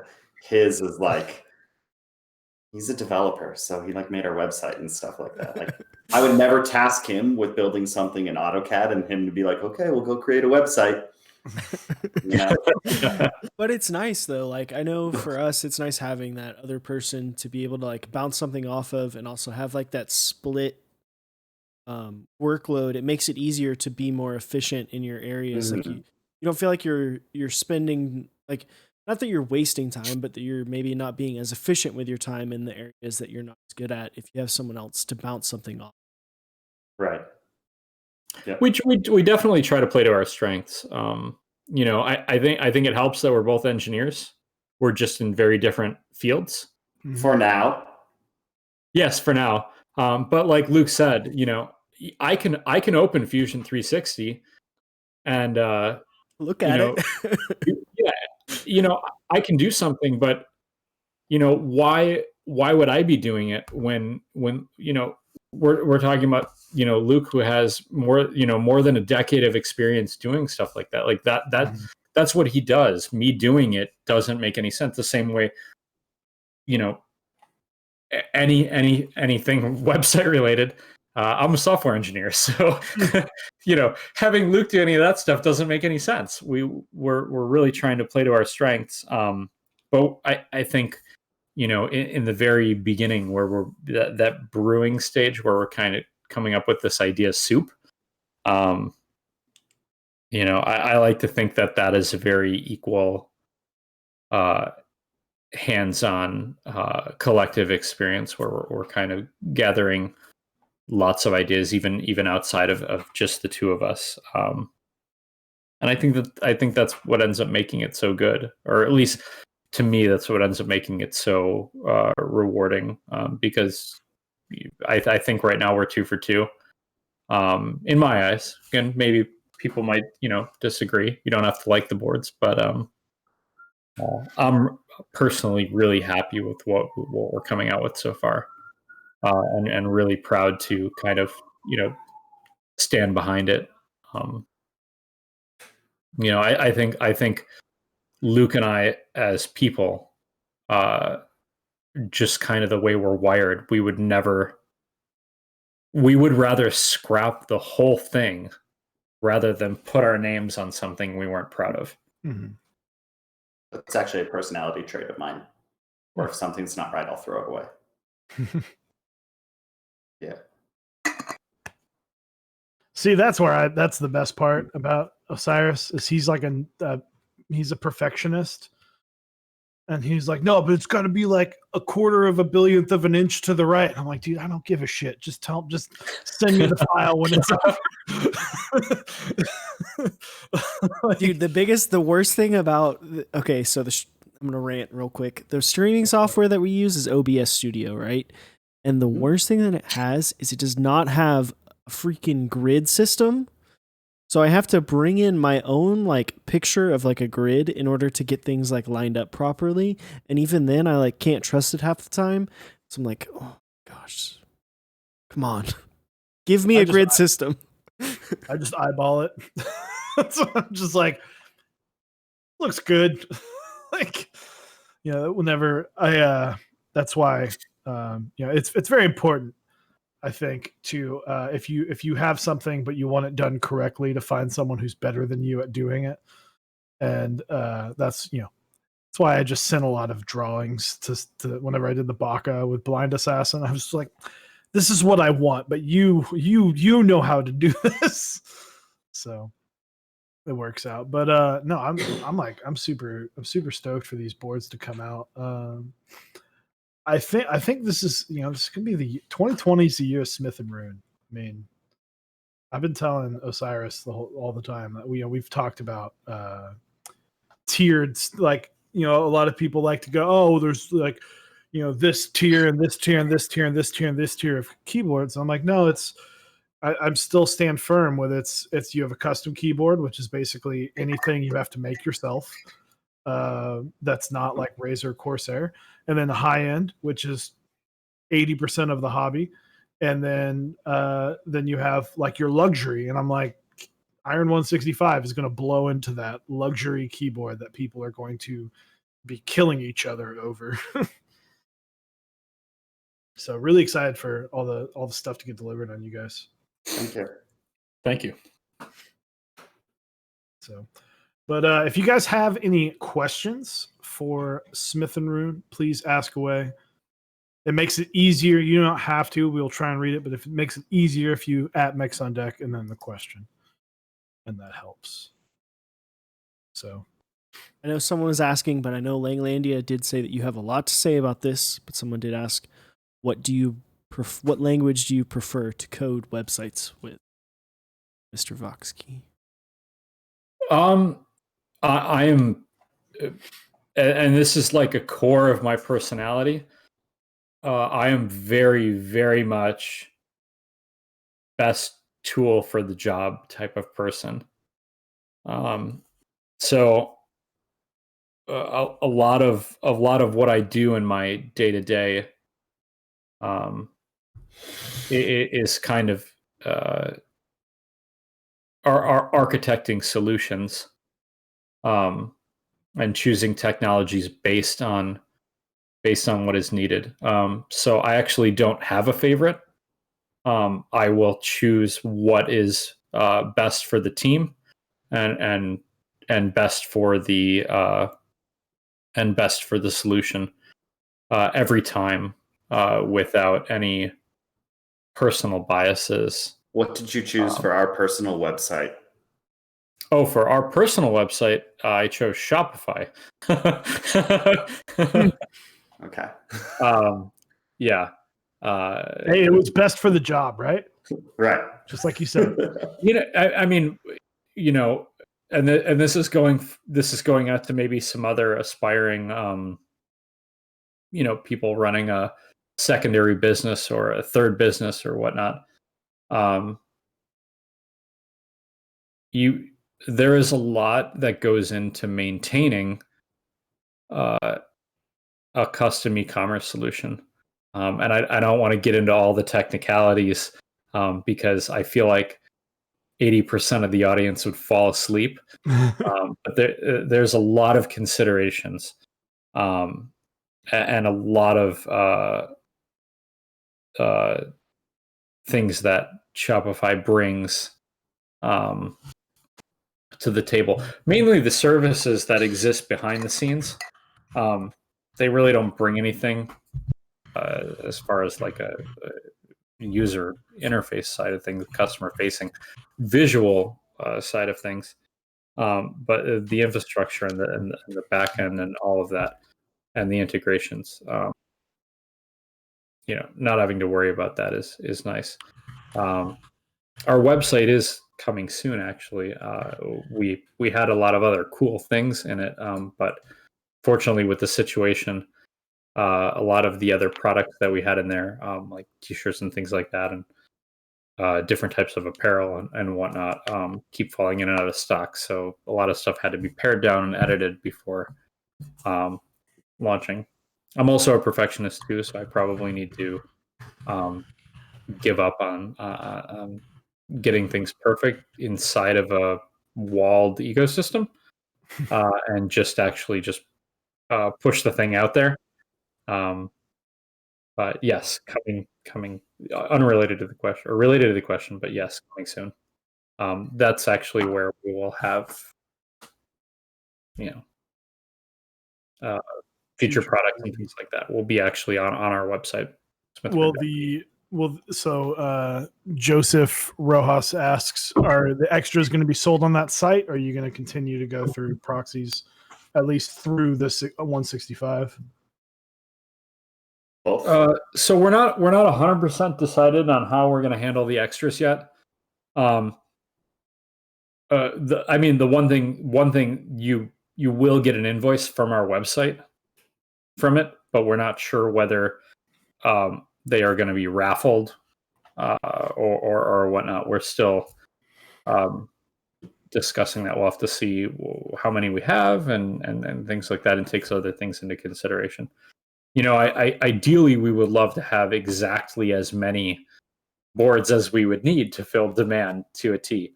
But given how the group buys went and things like that, we're going to have to weigh different types of ways to put them out. I think he was asking just as far as extras are concerned. So vendors will have extras that they'll sell through their websites. Okay. And then we have a personal order of extras that we bought that will sell through our website.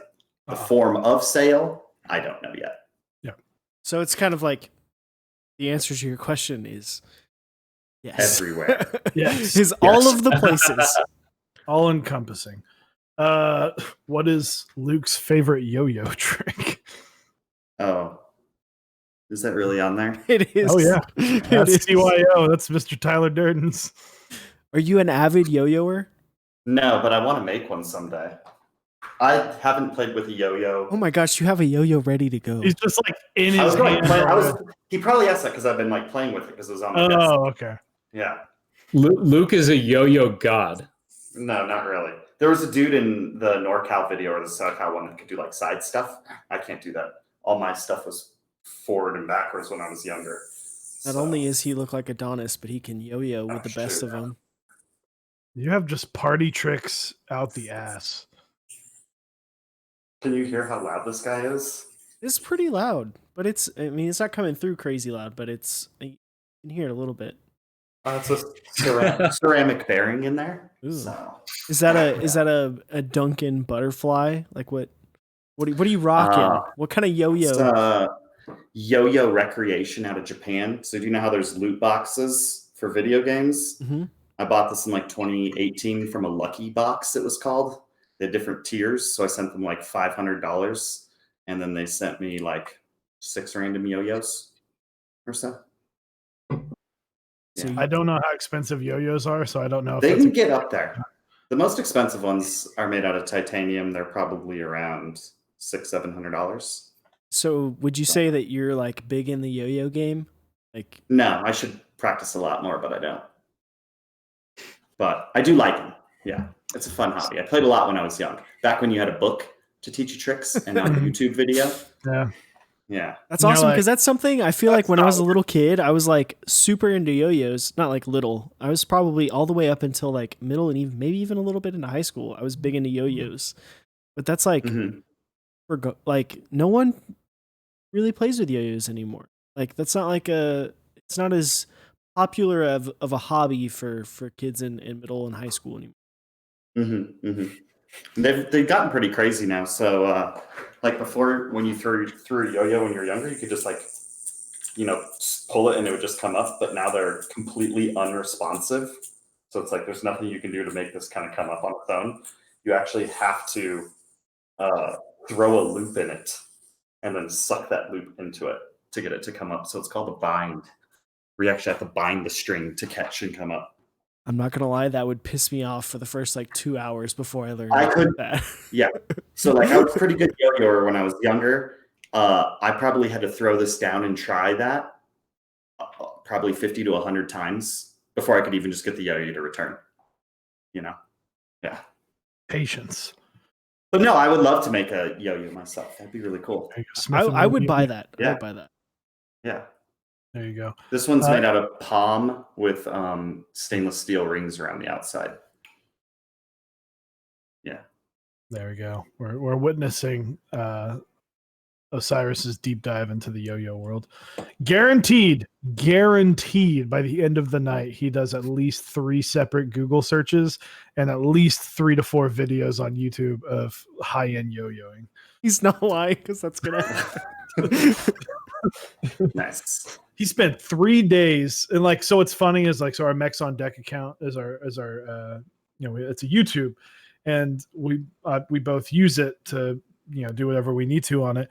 And it's really funny when one of us goes on like a deep dive, but we don't realize that we're on the Mex on Deck one.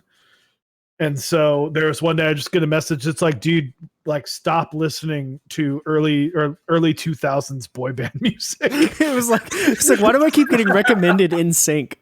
It was just like every Backstreet Boys and NSYNC song you could ever think of. And it was like 20 of them because I was showing the kids I work with. I'm like, no, this is like what was the biggest music on the planet at the time when I was your age. And I just got this text like, dude, what are you doing? So, hey, question, which I assume based on previous statements is a friend. Who is your favorite inner circle? Like for you guys answering it or for us answering For it? you guys. Who asked it? Hey, a question. Inner circle. Who's my favorite? I mean, if it's Lang, then we're not gonna, if it's Lang, it's the right answer. If it's not Lang, then we'll just probably wrap up the conversation. I'm gonna let Luke answer first. Okay. I'm gonna go with Ben. BHK. Yep. Me and him think a lot alike on a lot of things. Full backspace, tactile switch. You lost me Yeah. at full backspace. Ben Yeah. is my. See? Well, this is why I chose Ben. Hey, Here with the you full want to see what's straight up sacrilegious? This is an Austin with a split backspace. Yes. This is a CP style layout board with a split backspace. If I can split the backspace, I split the backspace on everything. Well, yeah, because then you're used to where it is. I can't blame you if you're used to it. So I'm not used to it. So if there's an option to not split it, I'm never going to split it. Especially because of laptops. That's so annoying getting used to those.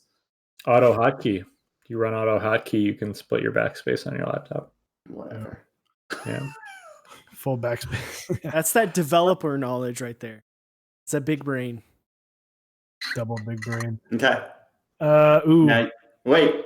Oh, no, sorry. I said BHK. I thought I was going to be able to like slide by there without answering. It's tough. It's tough because everybody in the inner circle is. He also does all of our politics too, if you're curious. Who does all of our politics? You. For Oh, yeah. division of labor. Everybody in the inner circle, part of being in the inner circle, and that's just a name, but I've met every single person in there in person. I have a personal relationship outside of Discord with everybody in our inner circle. So it's really hard when you it's really hard to choose a favorite. But if it is required of me to pick one on here, Capsy, because he's vegetarian. I think I'm gonna have to go with Ben's nemesis because his name was already mentioned. I think I'm gonna have to go with Capsy. Oof. Capsy made the Psycho Austin, right? Yeah. Yeah. I was sitting there. I was thinking about this just a few minutes ago. While I think it's really funny. So you and I, Luke, obviously we haven't really even heard of each other other than someone going, yeah, that's the guy over there. That Super Jack guy is the guy that made the Iron 165. And I was like, oh, cool. And I went over and introduced myself. And I think it's really funny. I'm sitting here thinking, I'm like, one of my favorite boards of all time was inspired by typing on this board. And I was also like, I'll pat myself on the back, I guess. I'm like, we met, and I was like, and I had typed on your Singa beforehand. And I was like, mind blown. And then we met, and I was like, cool. Hey, you have my favorite board ever. And I like 2 months ago, I just made your future favorite Switch. And it was just like, hey, random person. Cool. Nice to meet you. All right, later. Like all these things converged, but then on the surface level, it's just like, all right, you're just another guy that I've met. And then I found out that was your board, and I was like, oh, well, shit. That guy knows how to make a fucking keyboard. Okay. Yeah, gotta give him some respect, I guess.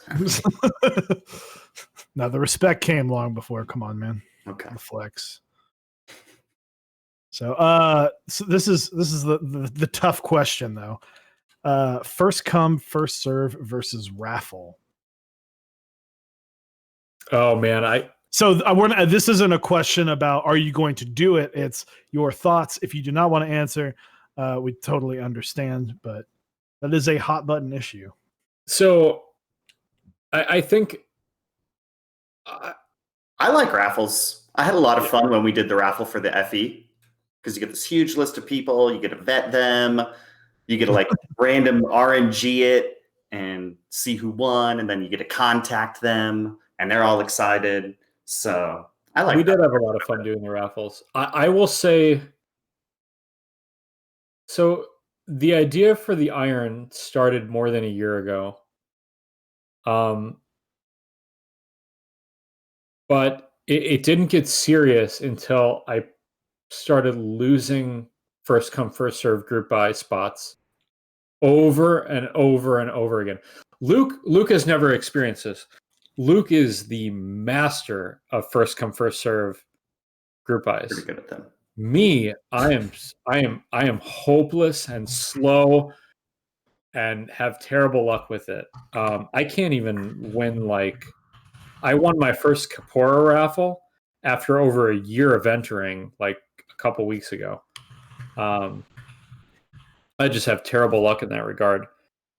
So I don't like first come first serve as a whole. I think, you know, when you become so emotionally attached to a product that's so limited, that you literally rearrange your schedule and you get so hyped for it, and then you miss out on it. It's not a good feeling. It's really not. But on the flip side of that is you can't avoid it in a lot of situations. It's not practical at a certain point to raffle X amount of things. So like with 165, we thought with 250 worldwide that we would have enough to avoid the first come first serve, feels bad moments.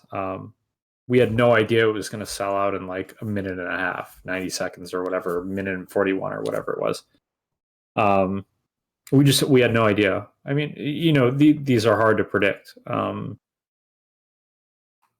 But minute and a half's pretty good, I honestly. was gonna say, Yeah, like, I minute and feel a like- half sounds like a long time.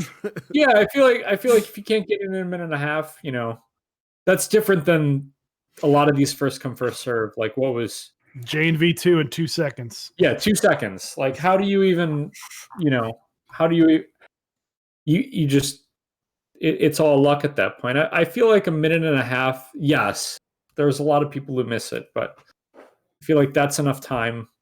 If you really want it, you really have the decision made, you can go in, enter your options, check out, things like that. So as long as we don't get to the 2 second part, I think I'm okay with first come first serve. I still don't like it, but I understand logistically that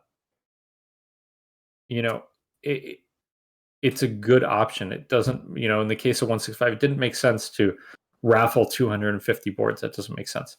That there's a lot of overhead there, so it made sense in that situation. And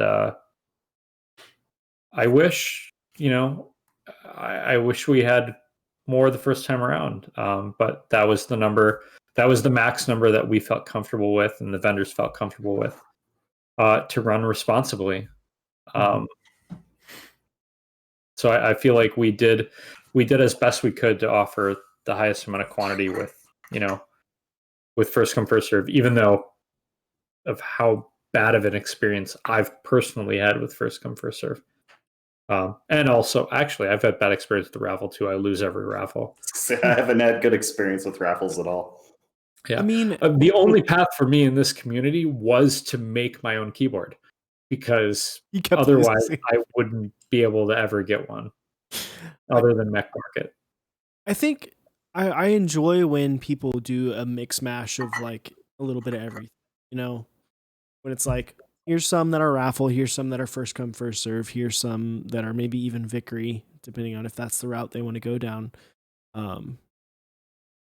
I think it creates a balance in the community and in the way that things are purchased.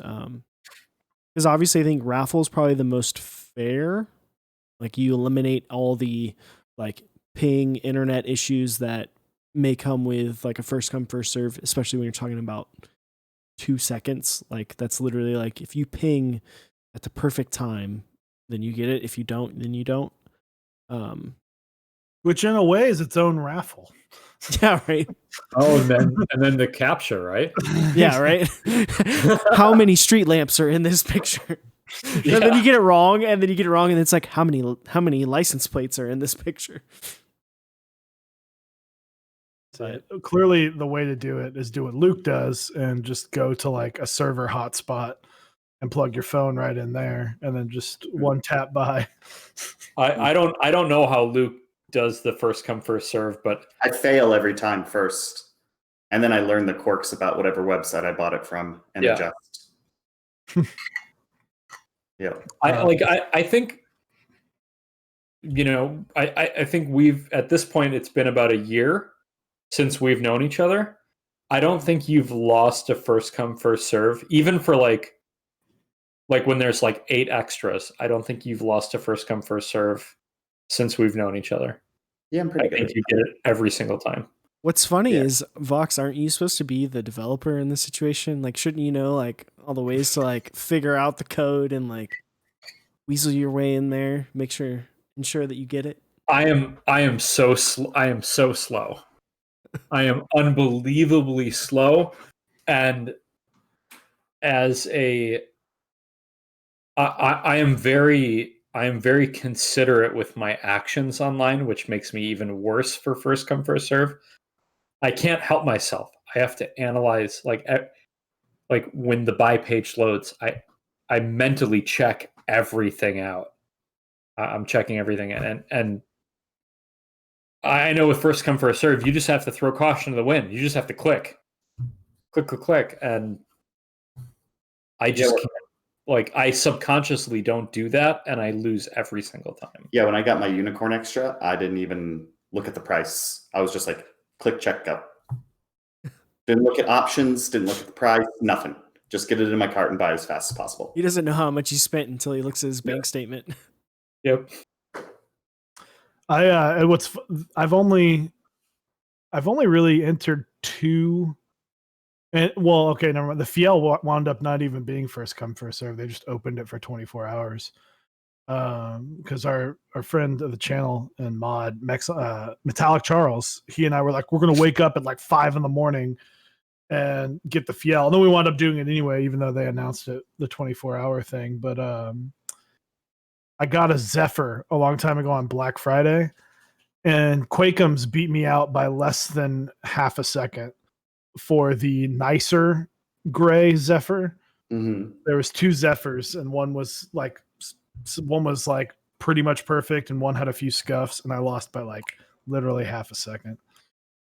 And I was just mad because it was like 2 a.m. for him or for me, and midnight for him. I was like, that's why.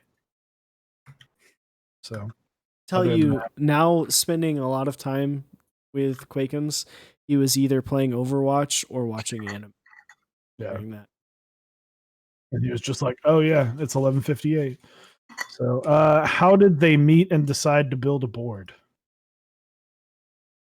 So how did you guys meet and decide to build a board? We met on the Think 6.5 Discord, the Gray Studio one.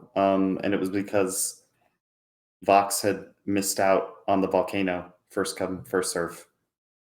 And it pissed him off enough that he just said, I'm going to build my own board. And he'd messaged me one day, asked if I was an actual like mechanical engineer. And I was like, yeah. And he was like, you want to help me with this? I said, sure. And he's like, how much do you want to charge? And I said, first one's free. This is like drugs. So Luke's about to get that 180 paycheck. Right. Well, the story goes on from there. That's how it started. But like, I quickly realized Luke was probably one of the nicest like people ever that I've ever met. And then I think it went from like, it took only like 2-3 weeks to go from like help out on CAD to partnership in this whole thing. I mean, it was extremely fast. Or maybe that happened after I went out to Colorado. But yeah, it unspoken bond almost. Right. Yeah. The first time we met, we totally hugged it out. Yeah. I mean, yeah. Way more nicer than like Lang or any of the other people. So. Just keep calling Jeff out. The whole stream is an attack. I will say, Jeff is an incredible human being. Oh, he is. There's like a 45-minute hug waiting for Lang. Yeah. Whenever I finally meet him, he'll be like, I haven't talked to you in like 3 days. How are you doing? And I'm like, why do you have to be so damn wholesome? So to even take you out to dinner. So, well, if you guys have any more questions, I'll do a quick ad read of our sponsors. So real quick, you guys can check out switchmod.net/mechs-on-deck, 4% off any lube. Go check out GMK Frostwitch, Zap Cables. He makes the best cables in the business. Be sure to check him out. He's also got awesome desk mats. Dixie Mech, you can go to mechs-on-deck.dixiemech.com. You can pick up GMK, and then you can go get that right now. It's going to be an amazing set that just launched. Project keyboards. You can go to mechs-on-deck.project.link. Pick up GMK Masterpiece, a set that is growing on me more and more each day. Canonkeys.com/mechs-on-deck for GMK Deep Navy, and join Type Beast's newsletter. He has probably the best newsletter, and I had a great conversation with him the other day about keyboard layouts. Just shout out to Starstone. So, and believe Jack Power. So, and then yes, we are doing 24-hour stream. So, more details. I'll probably work on the schedule and get that finalized tomorrow, and get like a little neat thing that you guys can track. So, if you guys are, we'd love for you guys to join us the whole time, but obviously, if you only want to come for certain parts, We'd love to have you, regardless of how much you can or cannot make it.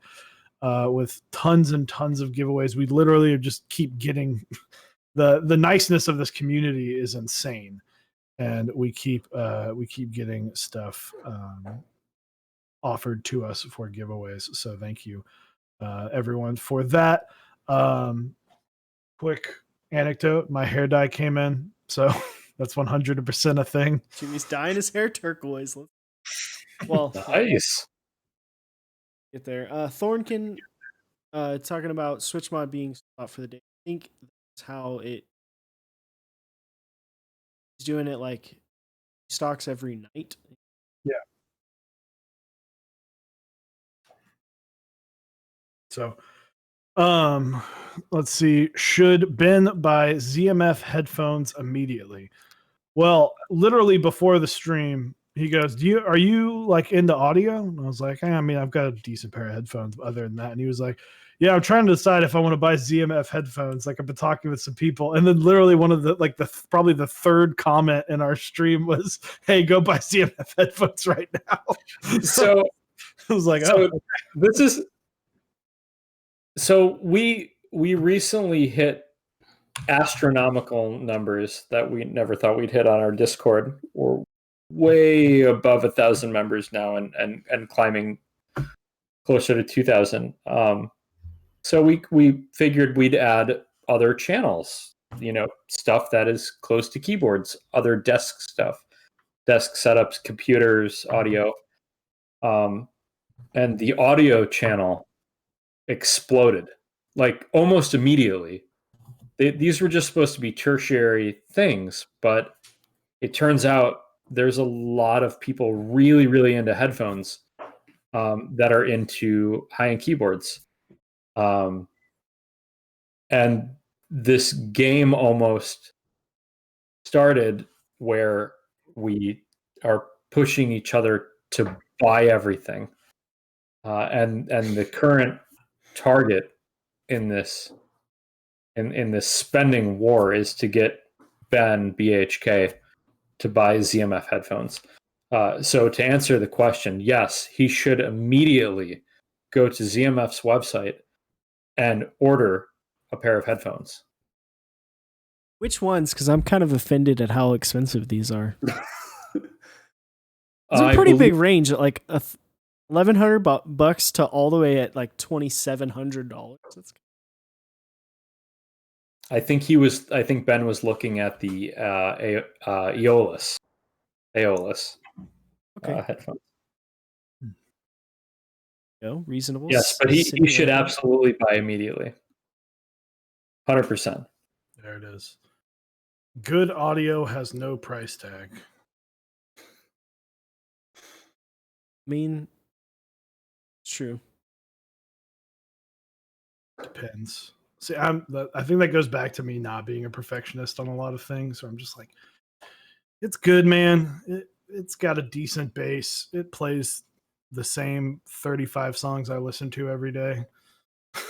It's one of those things with audio.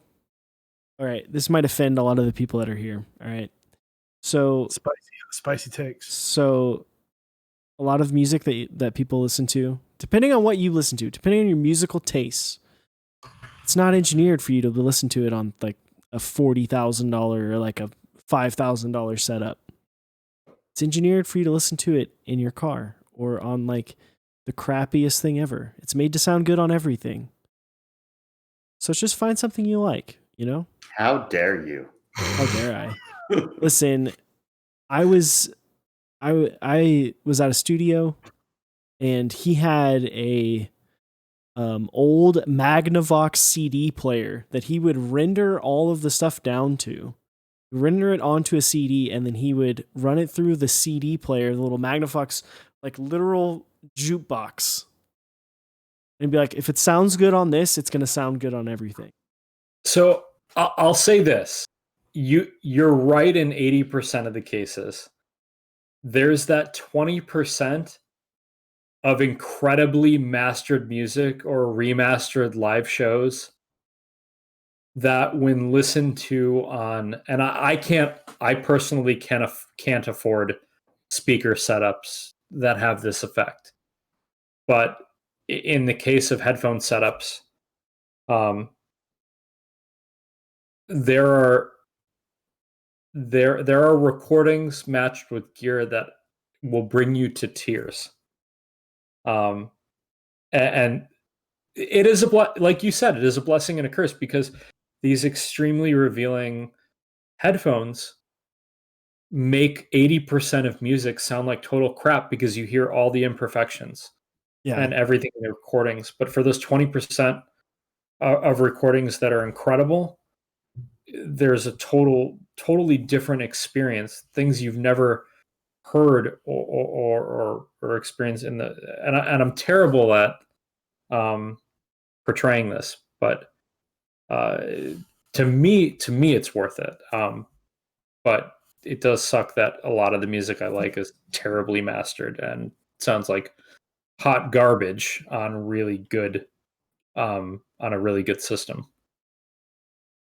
Yeah, it's one of those things, like my thought has always been like, if you have a consistent producer that you like to listen to the way that they master music, the way that they mix their music, figure out what kind of speaker system they have. Like, what is their setup?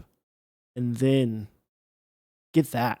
Like, because then you're hearing the true full intention, the true full, this is how they mixed it. This is what they hear when they're putting it. This is what made it good enough for them to put out. So, but a lot of times that's not headphones. That's like more studio monitors and like maybe amps, and more often than not, that's like Yamaha and S10s, maybe something from like Focal or something like that. Man, I picked my headphones because my buddy came over and he was like, "You should listen to Childish Gambino on these." And I put them on and I was like, "That sounds good." And then I bought it the next day. Quick recommendation: if my favorite right now is Arias,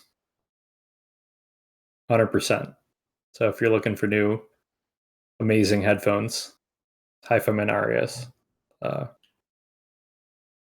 There it is. Yeah.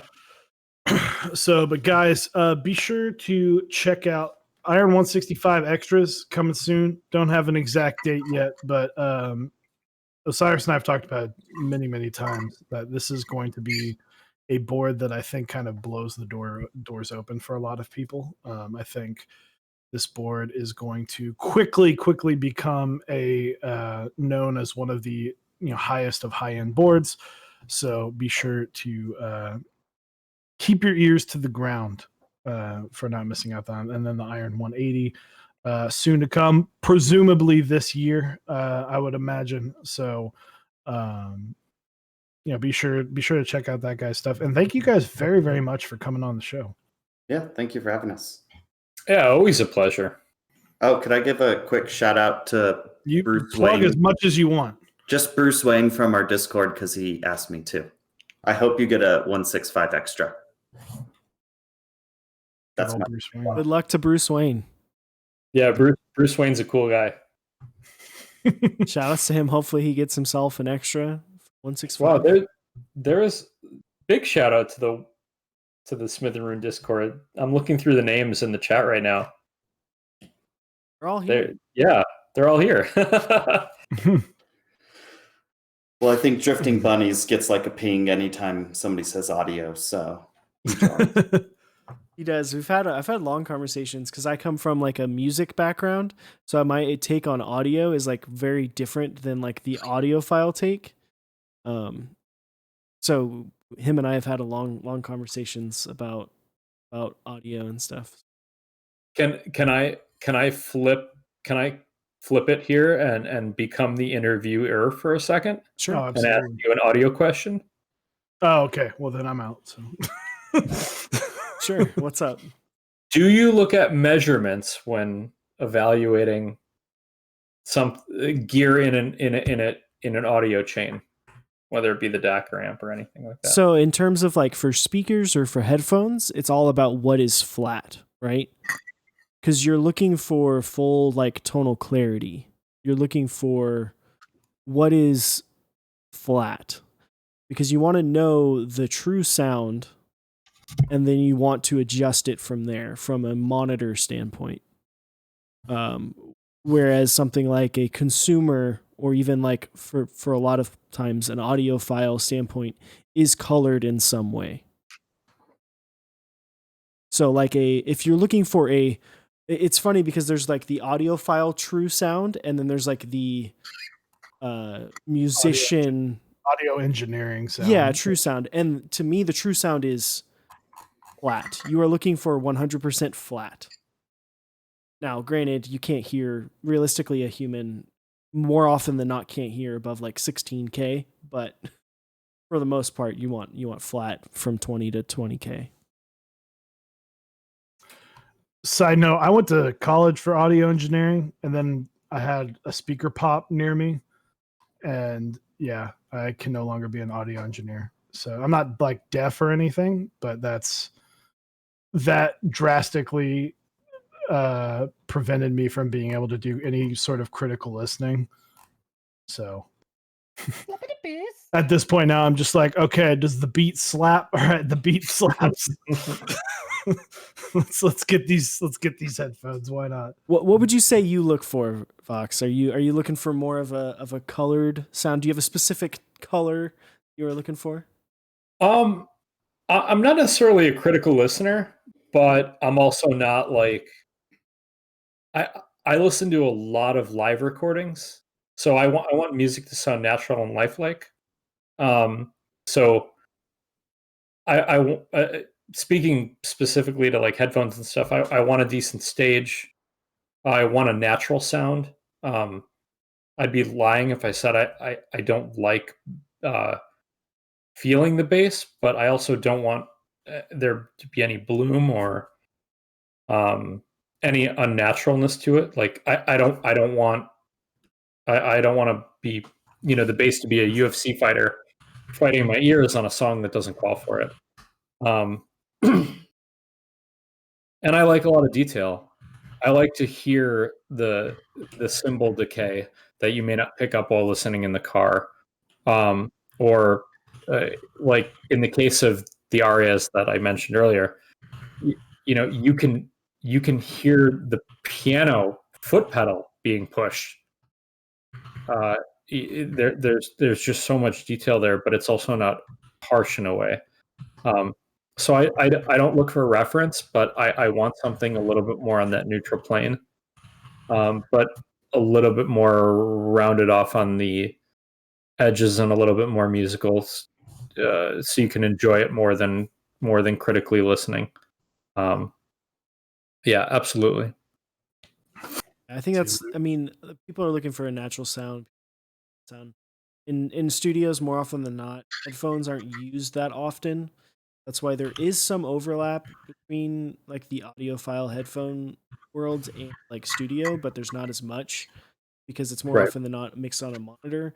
That's the reason, like them being mixed on a monitor is also why like open and semi-open and the planers are so popular.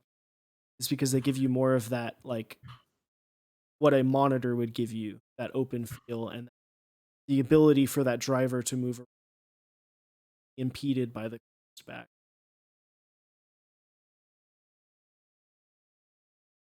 Sorry. Speaker. Oh, I could stay on for another 2 hours and talk about audio. I'm incredibly passionate in this area as well as keyboards, but Really, okay, like true story. I just downgraded my speakers because I hated how big they were. I have HS5s that are sitting in my living room right now, and I just got some Logitech speakers that had a nice subwoofer, and I was like, all right, that's fine. Like, what am I doing? Mixing audio? No, I'm just listening to the same 35 songs over and over and over, and that's fine. I definitely think, as a whole, like, you have, like, we're talking, like, we added those channels to our Discord because we're talking about a space in which the keyboard exists, right? They're keyboard adjacent. Yeah. I feel like for a lot of us, a lot of people in the keyboard community, your desk space is so important. I know for me, I work from home, and I work from home before all this with COVID and whatnot. So I'll spend 8 to 12, 14, 16 hours a day in this one spot. So having things like my keyboard, but also my computer setup and my audio and things like that. At the end of the day, I spend most of my life in this exact spot right where you see me right now. So I feel like it's only right to give all these little things a certain amount of consideration because they play such a large part, have such a large emphasis in my life. And I feel like a lot of people have the same experience, where they spend a lot of time at their desk in front of their keyboard, in front of their computer, with various things around them, speakers, headphones, whatnot. And I feel like, to me, I feel like all of it deserves a lot of attention. And currently, for me, that's in addition to keyboards, that's headphones as well. I mean, I had the conversation with my dad the other day. We were talking about, he's like, why would someone spend so much on keyboard? Like, why are keyboards not only expensive at the beginning, but then people are willing to spend so much more even on the aftermarket? And my thing is, it's, outside of maybe like your phone, your keyboard is the item that you use more often than anything else for a lot of people these days. It's like, why not make it something that you not only just enjoy using, but look forward to, something that you're passionate about, the same way you are about a lot of the things in your life. Very nice. So, well, but yeah, guys, thank you very much for joining us. Definitely appreciate it. Really excited to try out this plate that has all these useless cuts in it. That's just going to lighten up the plate and thus not be able to give me my 6-pound typing experience. But no, thank you very, very much for joining us. And yeah, keep a lookout this Saturday at noon Central Time. 24-hour stream. Watch us suffer. It's gonna be fun. It's gonna be a great Thanks time. for having us on. Yeah, thanks, guys. Let's who are we gonna raid? Let's raid. We do I, me, you, or you, or mentorly. It's a tough Up to decision. you. What? Let's do Josh. Josh, all right. Panda's the first one, so let's do raid. What are we saying? Iron 180 or bust. Sounds good. Do you guys have a strategy to stay up the entire 24 hours?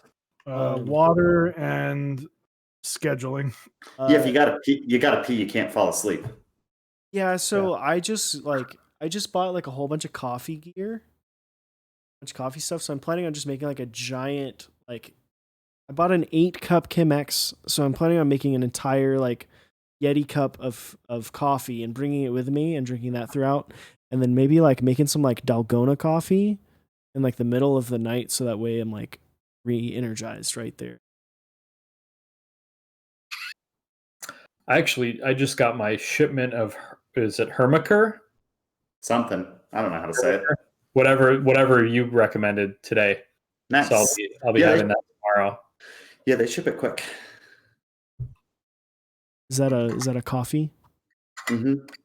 It's a coffee Luke recommended, yeah. I have to take that down. I don't know if you guys have seen pictures of his kitchen, but he has like a $2,000 full barista setup. I'm guessing on the price. I have no idea what it is, but It sounds like Rick It's and about that. Luke would get along, because Rick is very into his coffee. Chewy, you've muted yourself. I was on push to talk. My apologies, but yeah, guys, set up. I, me, you, or you, and thank you. Yeah. Enjoy your evening. Bye, Switch. Thanks for having us. Yep.